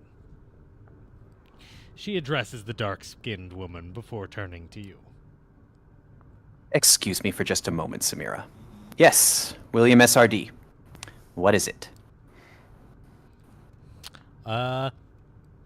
We were told to kiss some ass. I can kiss some ass. I just want to say, hey, thanks for letting me live. Wasn't an easy decision to make, and I wanted to express my sincere appreciation. How thoughtful of you. She takes a long look at you before she continues. I didn't do it from the kindness of my unbeating heart. You are an asset to Miss Langley, to the Camarilla, and to me. I believe I made the right decision. Prove to me and the other kindred of the city that it was so, and there might be more to your future nights than just survival and servitude. The dark-skinned woman looks impatiently at you and catches the prince's attention. Forgive me. That's all the time I can spare right now. We have some things to discuss with Samira still. Enjoy your night, William SRD. Bow. We'll bow. To say, yeah, same to you. Right back at ya, Prince Bernard. The prince nods and turns back to the other woman to continue their conversation. A loud exchange near the staircase grabs everyone's attention. Kadir is back, and the hoodlum is with him. The sheriff pushes the other vampire inside the room. The vampire that threatened you last night is a mess. That stupid hat is still inexplicably on his head, covering some of his ruined face in welcome shadow. He's barely conscious. His shin is broken, you think. Something protruding there, making the pant leg bulge. One arm seems twisted at a strange... Okay, you can't just hear the bulge and remove all other context. There was a whole rest of the sentence, Em. What? Very little blood, surprisingly, but clearly a lot of hurt. Well, Kadir, did our guest cooperate? Tell the prince your name. It's Howard. And who do you run with, Howard? The Midnighters. The Midnighters, all right. Midnighters. An Anarch coterie, my prince. Active for some time now. Though from what this one told me, the name is about the only legacy the group has kept over the years. I see. Hey, Prince, I didn't mean it. I didn't know. A loud crack makes some of the guests audibly gasp as Kadir's slap dislocates the man's jaw. A spray of blood creates something like an abstract art piece on the floor. This one is guilty of threatening a member of the Camarilla and claiming a domain without the prince's approval. That alone would be enough to pass swift judgment, but he is also Anarch scum. My prince? Dun dun dun. There can be only one verdict. Final death. Do your duty, Sheriff. Unless, of course, somebody would like to play at being a good Samaritan like our dear Miss Langley a few nights ago. The look the prince serves you and Sophie is a cruel jest. Sophie takes it gracefully, smiling and slipping her arm under yours in a strange public show of affection. I feel like that was a different circumstance. Yeah. This guy actively, was, working against the Camarilla, whereas we just, came into this world with an irresponsible sire. And Sophie's just like, fuck it, I'll be the sire. I feel that's a completely different circumstance. I feel like an offer of adopting wouldn't fly here. Yeah. Nobody says anything. Of course they don't. The vampire named Howard jumps to his feet and makes for the window. He's running here. Ooh. Let's get in with everybody. Let's use some celerity here to grab him. Let's impress people with our magic running power. In a split second, you make your choice, focusing your blood. You dash forward and grab Howard by the back of his jumpsuit, pulling him away from the window. You expect some resistance, but you find you don't have to worry about it when a swift cut separates Howard's head from his body. You let go, and the headless corpse slumps to the ground. Kadir. I feel bad for Howard. Yeah. Kadir is standing between you and the window. I'm sad he's dead. I can't do his voice anymore. Yeah. His sword drawn and an ugly smile on his face. Well, William S.R.D., your eagerness is laudable, if unnecessary. That Howard fellow couldn't have hoped to escape his fate, not facing Kadir's expertise. However, I have made a note of this show of loyalty on both your and your patrons' accounts. Wahoo! Oh, are we not supposed to use powers in Elysium? Chat says. Whoops. It's not that you aren't supposed to use powers. You're not supposed to commit violence, which is weird. Why they're executing someone in Elysium, but you know. Right. Okay. Yeah. From a gameplay perspective, Elysium is meant to be the one space, basically, where the storyteller has a reasonable expectation of being able to facilitate social roleplay, like even so far as like having the main villain of a campaign show up to talk with people, and like no one will act against them because if they do, then their own lives are forfeit, right? Is that your ambulance again? Oh, that is my ambulance. Hold on, let me just quickly mute myself. There we go. Yes, they're coming for Howard. Now you have to voice again, even with it. I would like to thank Miss Langley for bringing this Anarch thug to my and Kadir's attention. I assume all have found the verdict satisfactory. It's a rhetorical question, and everyone here knows it. Then I consider tonight's meeting concluded. Good night to all of you. She steps out of the room, and you see that many of the guests move to do the same. Sophie seems to be conversing with somebody, a serious-looking man in a trench coat, about what transpired. You probably have the time to strike up a conversation of your own, too. Kadir al-Azmai is still here for one, but clearly getting ready to leave. Arturo is still there, chatting with the remaining attendants. For a moment, you think the man who was looking at you earlier left, but he's still there, keeping to himself in a secluded corner. Okay, well now's our chance to go talk to that guy. Yeah, it turns they are different. Okay. Talk to the man who was watching me. The plain-looking guy from before is clearly uncomfortable here and is ready to leave. You approach him as he's making his way to the stairs. So, what do you think of this whole trial thing, buddy? Any feelings on how the trial went? Happy with the result? Not much of a trial, was it? Most of it was our dear sheriff torturing one of us while we sipped blood from fancy glasses. Ooh. His bitterness is palpable. Oh.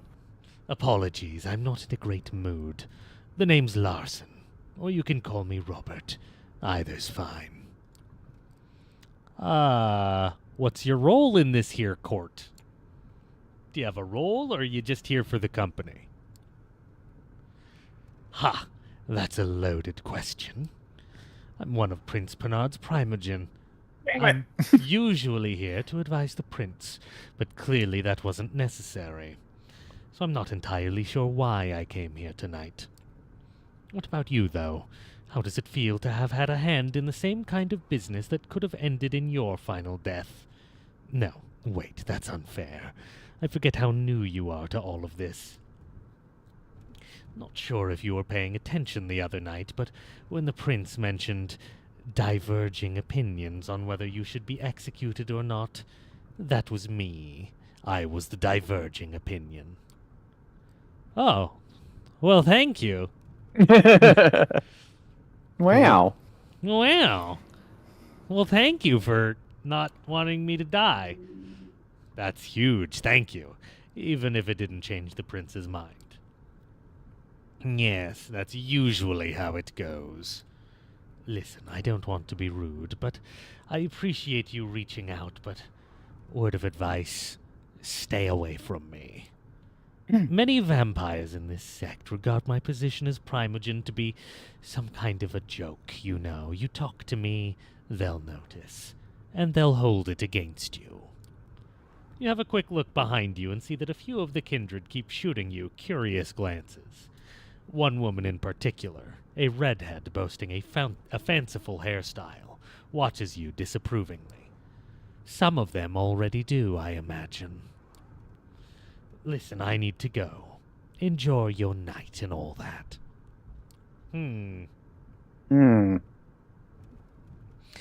With just a single look at the rest of the thinning crowd, he leaves the gallery.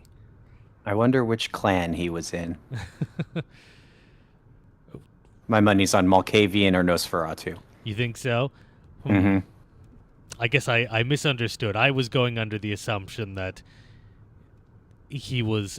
maybe I don't understand how the prince courts work. I just assumed if he was her primogen, then, like, she was the leader of the masquerade in the city and he was the primogen of the actual clan she's in. Maybe that's not how that works. Well, he might be. I mean... Yes, the Primogen Council, each member of the Primogen is the lead representative for one of the local clans.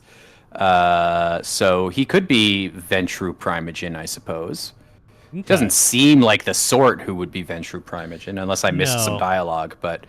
Yeah, Malkavian could be possible. Yeah, because he's skittish. It seems like Malkavian or Nosferatu is my feeling. Yeah, although his wording was very specific where he said he was her primogen. True, but that's sort of like... That could be that he is the primogen for her clan. Yeah. It could also just be him assigning, like, a sense of deference to the role of the prince. Like in the same way, like, Artie says Malkavians are all problematic woods. Yeah. It's the same way of saying, like, the primogen is to the prince as the cabinet is to the president, right? So... Yeah. He could be her primogen in the sense of, like, he's part of her cabinet. Yeah, and she was Ventru, I believe, right? Did we learn her? I don't know if we ever established that she's Ventru, but we all assume she's Ventru for sure, I think. Yeah, she comes off as Ventru, and that just seems to be the usual go-to prince of the city in Vampire the Masquerade things. Yeah. So... Malkavian, he could still be Nos even without a face. He could have obfuscate up using... Mask of 1,000 Faces to look like a normal person. That's possible. Yeah. Okay.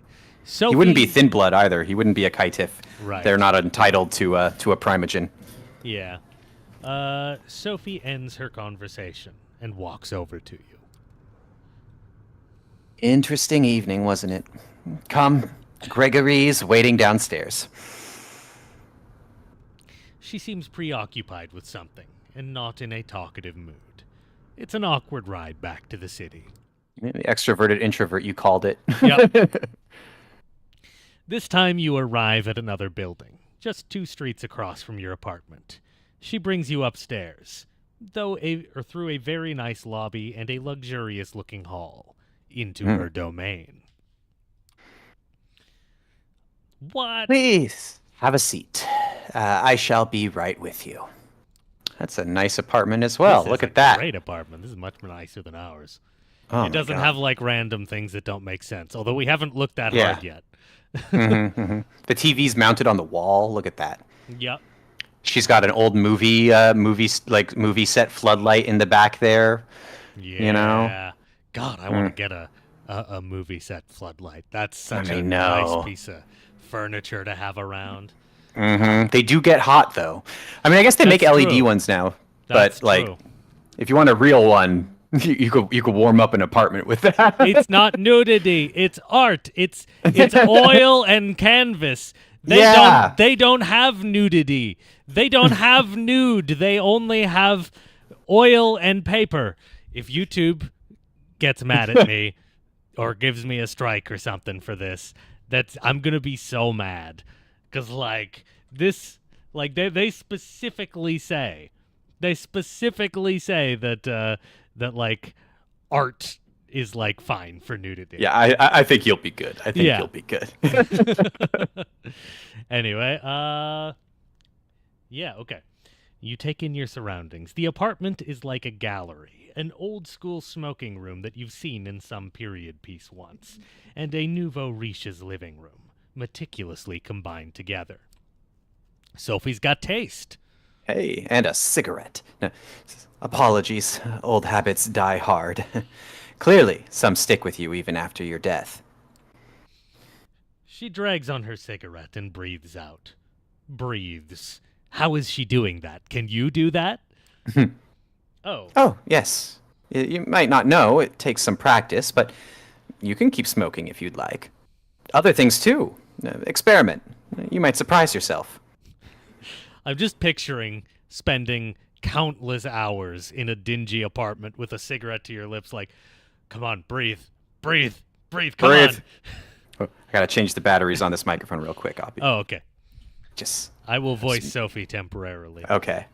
But I did not bring you here to show off. This is where I rest. These nights, that door in the back, the bedroom. Similar to yours. I have servants and bodyguards in addition, of course. I brought you here because I need you to trust me. When I told you before that I needed your best behavior to uphold my good standing with the court, I meant it. But that's not the whole story. Ah, okay, you're back. Yes, I meant it, but that's not the whole story. I have your interests in mind, too. I have your interests in mind, too.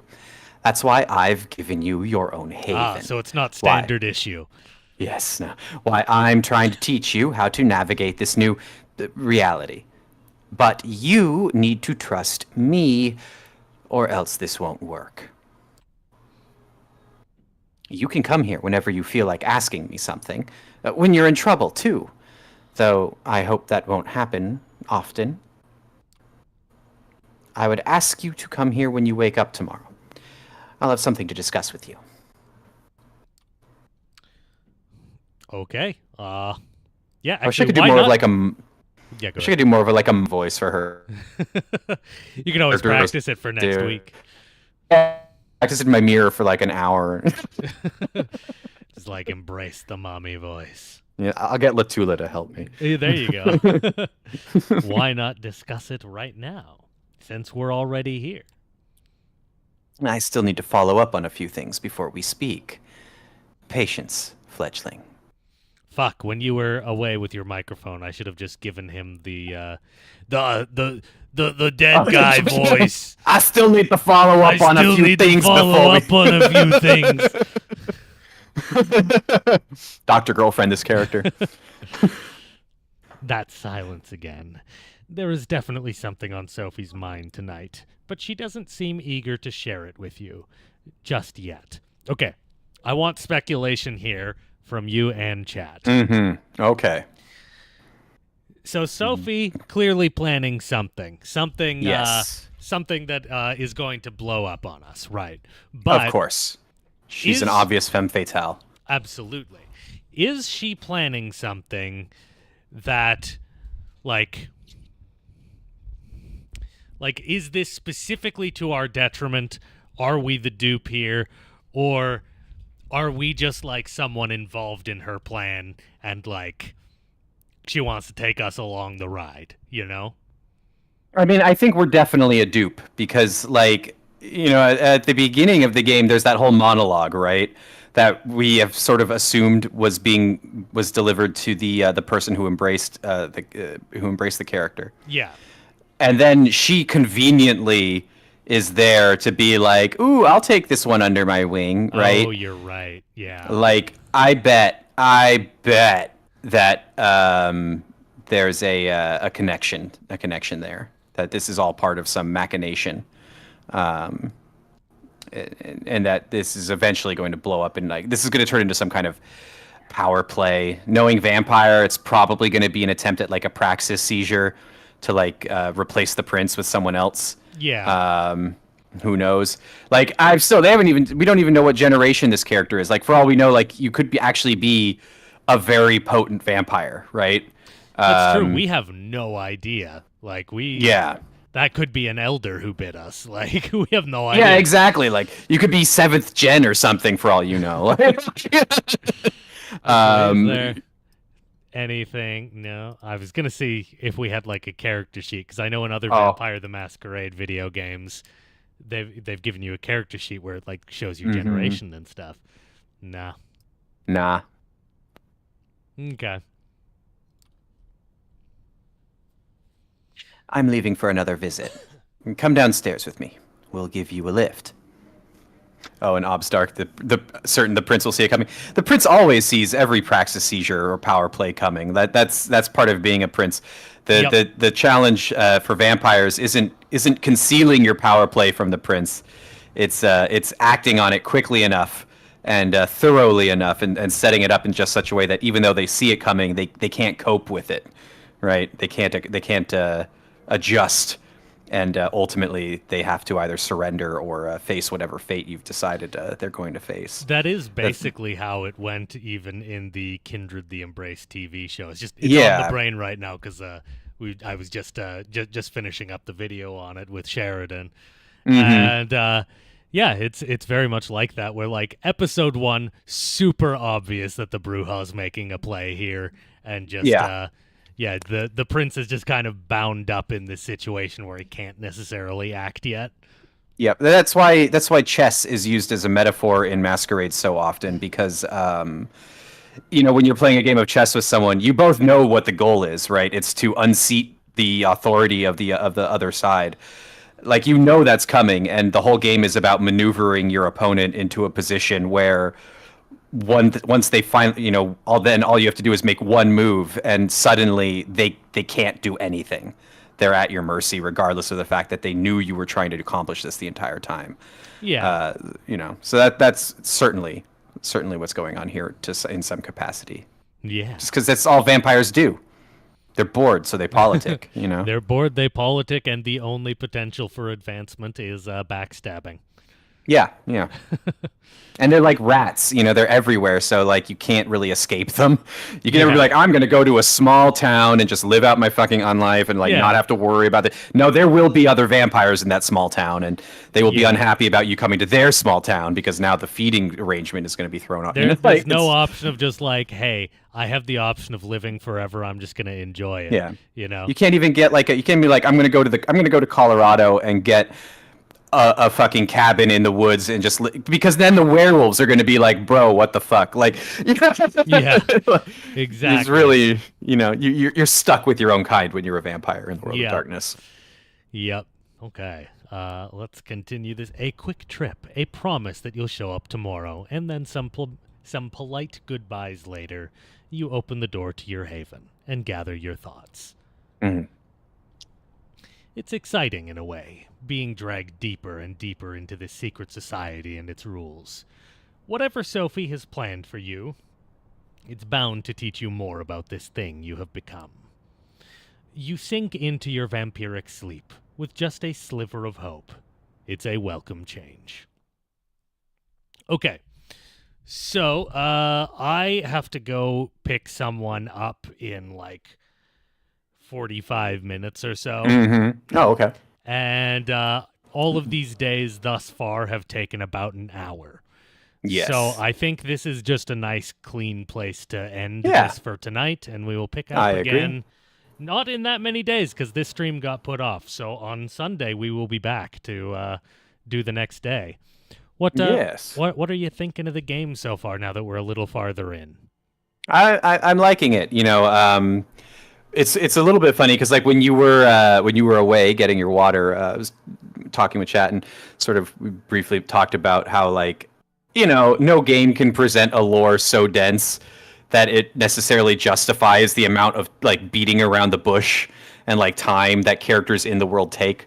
Like you could just hand a book the size of the Masquerade Player's Guide to a character in the world, and they could immediately grasp all of the rules and all of the social guidelines for their kind, and even in LARP you'll see it where it's just be like, okay, you're a new vampire, you don't know anything, I will explain it to you in about 30 minutes and then you'll be good.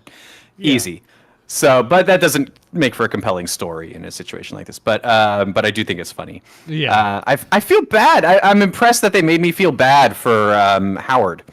And just like feeding in general, they did make it feel properly like monstrous. Like we see it a lot in media where they're like, oh yeah, you're such a monster, you're a vampire. This is one of the few that made me actually like kind of believe it, Yeah. It's exactly. Like cornering some lady in the park, that didn't feel good. No, it didn't. Yeah, I mean, as soon as they were like staked the dude and carried him off, I'm like, oh, this guy's gonna have a bad time. He was just protecting his little territory from some random fucking dude. Here. Yeah, and I'm just like, bro, did not deserve what he got. Yeah, like. Especially because he's an anarch and not a fucking Sabbat. The anarchs are like often not the bad guys. Yeah, they're usually the good guys. It's true. Yeah, I assume we will. Maybe I should have been nice. I don't know if there was any way I could have saved that guy. But as a Bruha, teaming up with the anarchs sounds pretty nice. But right? Yeah. We'll oh God, I could just be a Camarilla Bruha. Could be. That's possible. Well, you could be one of, there are 3 types of Bruha, right? You've got your iconoclasts, your individualists, and your idealists. And the iconoclast Bruha are the most populous, the most commonplace. They're the like punk rockers, the like fuck everything, burn it all down, rah, no symbol stands intact, the rebels. And then you have the idealists at the other end, who are very much sort of the Carthaginian Bruha, like we remember Carthage, and they're high-minded philosophers. They're less likely to be a punk rocker and more likely to be a like college professor who teaches history. Yeah. Right. And then you have the individualists, who are sort of like your free thinkers. They aren't really bound to a specific philosophy or ethical code like the individualist or like the idealists usually are, called idealists because they cleave to an ideal. But they're also not like out to necessarily burn everything down like the iconoclasts are. Yeah, they're individuals, you know. They're unpredictable. So I mean, you could justify any kind of Bruha, you know. That's true. Yeah, that's true. Yeah. I feel like my character so far is still kind of feeling out the world and just not rebelling for the sake of it. Is actually because I've pushed back a couple times, and I pushed back when, like, number one, I mean, I'm a Bruha, not an idiot, so I don't like do anything that will get me Minecrafted, you know. Right. Yeah. But then, you know, I push back when things are a little unjust. Yeah. We're going down the individualist path here, you know. Yeah. Yeah. And then, of course, you know, to have been able to play a Bill Malkavian, Vogue, you're though. right. The best way to play a Bruha is to hate all other Bruha. Ooh, no. I disagree. I disagree profoundly. The Bruha, like, their whole shtick is that the only person who can pick on the Bruha are the Bruha. You know, they back each other up at every turn. In the original editions, their entire clan benefit was that, and some people used to think this was weird because they interpreted it as the Bruha not having a clan strength, but it was that when one's in trouble, all they have to do is call for aid, and all the other Bruha are bound to help them, right? No matter what it is. And but I've always thought that just means that they're supernaturally bound to do it. Their blood compels them to help each other when times are tough. So, like, if you were to jump a Bruha in an alley, you know, they could actually ask your, like, coterie mate, who's also a Bruha, to, like, back them up, and that person would have to help them. Like, yeah, you know, actually, they might not get along and they argue and they'll bitch and fight each other, but at the end of the night, they are linked, you know, at the hand. I think actually my character, the moment he realizes that Carthage is wrapped up in all this, that's his motivation. The moment he learns about Carthage, suddenly the Bruha blood will fire off. Yeah. Like, I feel very strongly about Rome right now. Exactly. Yes, and, you know, suddenly I don't like any of the Ventru, and Exactly. I feel justified all of a sudden. Wow. Yep. It's the Manchurian Candidate, like, code word. It's just like suddenly all your synapses fire at once. Yeah. You hear, like, it was like, you see an elephant in the distance, like, marching down the mountainside to Carthage. I realize why I was born. It was to never stop fighting Rome.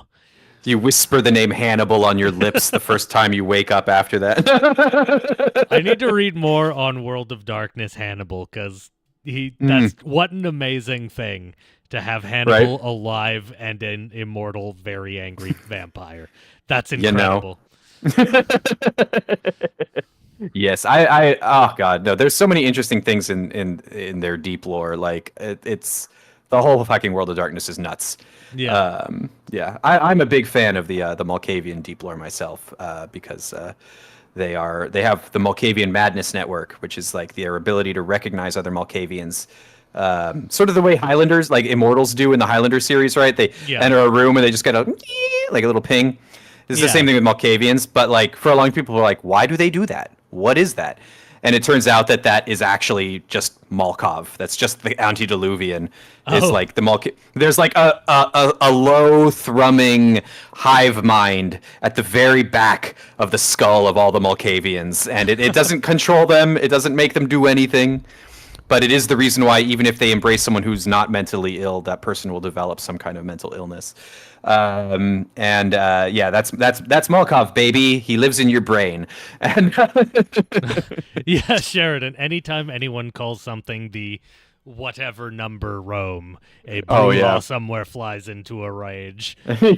yes. Just, I can only imagine when Russia was doing its third Rome LARP. Suddenly all the Bruha were activated. Yep. I got God.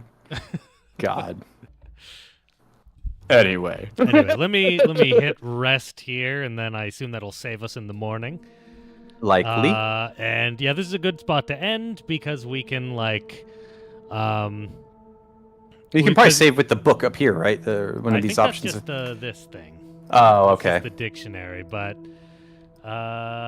save and exit. Yeah, there you go. This is a nice, clean time to end it because I think the world's about to open up and we're about to be allowed to wander and kind of set our own schedule. So yeah, become more of a game.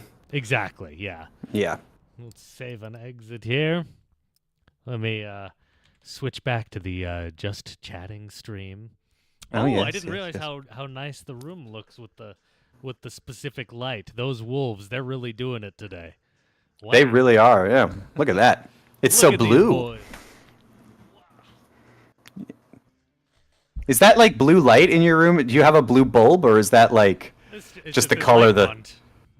What? It's just a light wand. It's an LED light wand. Okay. So, yeah.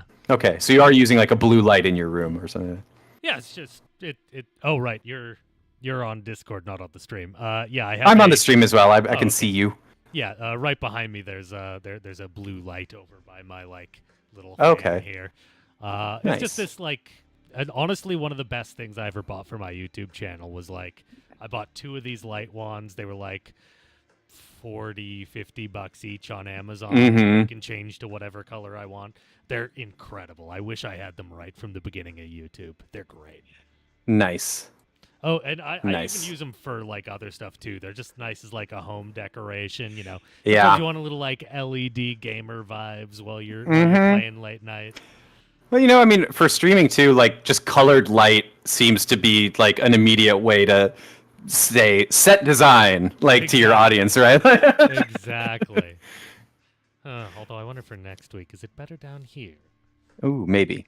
Although, you know, now every time when I'm walking around, when I'm walking around and I see like, oh yeah, no. Whenever I'm walking around the city at night and I see like an apartment window where everything is like purple, I'm like, that's a streamer. I see another one that's like pink. I'm like, that's also a streamer. Yeah. Like they're on Twitch right now or something. Yeah. Wayne is asking, how is Daisy, my mom's cat? She's good. I see her pretty often when I pop in for little things. Yeah, she's a nice cat. She always acts a little like, you left me for like 5 minutes, and then she's all over me after that. Fair. Yeah, that's a cat. I do miss that cat being regularly in my life. It is sad. I raised her when she was a tiny little baby, but even though I did a lot of that early raising with her, she is still, unfortunately, not my cat. Yeah, I know how it is to miss cats. When my ex and I when I finally moved out after we had separated, although we continued living for like almost 2 years after we separated, but you know, 2 of the cats stayed, and I got the temperamental cat who likes to bite me. Incredible. Instead of the one who likes to snuggle on my chest all night long when I'm sleeping. Oh. Manakuchi says I should steal Daisy. I shouldn't, not because my mom would be mad, but because my niece who lives there would be mad, and I don't want to I don't want to take a cat away from a 6-year-old who loves the cat. Yeah, that would be sad. If it wasn't for that, I would have just brought her here to live in my new place. But I'll get another cat one day. And I will still have access to Daisy anytime I need to come over and give her some scratches. Yeah. You could also get Daisy cloned. I could get Daisy cloned. Yeah, that's a thing. People forget we live in a world where you can clone pets. You can just clone pets. Yeah, people do it. What a wild cat Daisy is. And the problem with Daisy is like, you know, everybody says their pets are really smart, but like Daisy, she fucking does doors. She knows door handles. She figured it out. Like, no. She's very smart. She knows how to like open bags and get her treats. She can like, get in drawers and stuff. She's my God. Brilliant. She's Damn. an Einstein cat. Oh man. That's rough. See, that's like Licorice is also extremely intelligent, but in like in the realm of communication. So like she has learned to various signs to give me when she wants different specific things, like touching paper bags for food, because that's what I always bring the groceries in and other stuff. But it also means she's got that vindictive spirit where if I leave home and she's mad at me, if I leave her mad, she will poop on my bed. Oh no. Yeah. People are like, they don't do it to be vindictive. I'm like, she literally only does it when she's mad at me. Like when I've not given her something she wanted. Like, I'm sorry. Like, she knows what she's doing. Trade cats just for today because I'm mad at this one. Yeah, exactly. Like, oh God. Yeah. No, she's perfect in every other way though. But That's you know. Yeah. Also, people are starting to turn in for the night by the sounds of it. So, do you want to remind everyone? So, this is. Yes. I've been calling her M the whole night, but Yes. Auntie Hauntie is Auntie her Hauntie. online name. Yes. Do you want to tell everybody where can they find you? What do you do? Oh well, I'm a YouTuber like you, a filthy YouTuber. I make I have made and will be making again role playing game TTRPG content on my main YouTube channel, Auntie Hauntie Games, on YouTube. Also, I do have another channel that's just Auntie Hauntie. Still not sure what I'm gonna do with it yet, but I am planning to put content there as well at some point. Probably just vlog type stuff and VTuber stuff. Once I finally get my VTuber model finished, it's taking me forever to get it rigged. You'll get it soon. God, I know. It's like so many different creative things to balance. And yeah, and then of course I'm also part of a Handful of Nerds, the playcast group that Will has been guesting on in our Imperium Maledictum game that will soon be coming up. We'll soon be posting episodes, and as well, we'll be guesting in our Wraith the Oblivion game that I am running, and we will be putting some videos and also up. a Pathfinder one. I feel like. And a Pathfinder, yes, I yes. I feel like you're not even a guest star anymore. You're just. I'm just, I feel like a lot of your setup is you've got so many people in this playcast that not everyone can be in every campaign. I just feel like I'm in the rotating cast now. I think so. Yeah. You tried not to be. You're like, oh, I'm always so busy, and we're like, okay, that's fine. Do you want to guest star on one game? And you're like, oh yeah, sure, I could do that. And now you're like, oh, that sounds fun. Yeah. It's a problem. Once you actually get me to the table at a TTRPG, it's hard for me to stop. I to be honest, like just quickly, I expect this is going to be the case for a lot of people actually, because Crow wants to. Jacob Crow, for your audience, is one of our people as well, and he wants to get other creators in regularly as guests. And sometimes, I'm thinking, okay, sometimes maybe they could play an NPC for a session or something as well, stuff like that. But I'm like, man, it's a really great group and with really good chemistry. And I just feel like anyone we bring in at any moment is probably just going to become part of the cast at some point. Yeah, I think you just got to commit to you've just got a nice little rotating cast. Guests versus permanent cast members. What's the difference? It's gonna be like one of those '90s sitcoms where every other episode had some celebrity guest starring, but then they just keep coming back. Yeah. Either way, it's a good crew. Their Fallout actual play is it fully up there now, or they're? No, it's got. I think we've got I have to, I was joking earlier that we had brought on 2 editors. Sheridan is one of them, and to get the Fallout editing out of my hands so that we could get things done. And then it's like, but then Jacob Crow and William SRD started throwing money at him, and well, I mean, I'm about to give him back. Editing. The busy season's over, so you can have Sheridan back now. All right. But once we get the Fallout episodes edited, they'll be going out more regularly. And I think for future campaigns, we're also looking to probably have more episodes edited before we publish them. So that way there's less of a delay between episodes, even if there is a delay between campaigns, between games.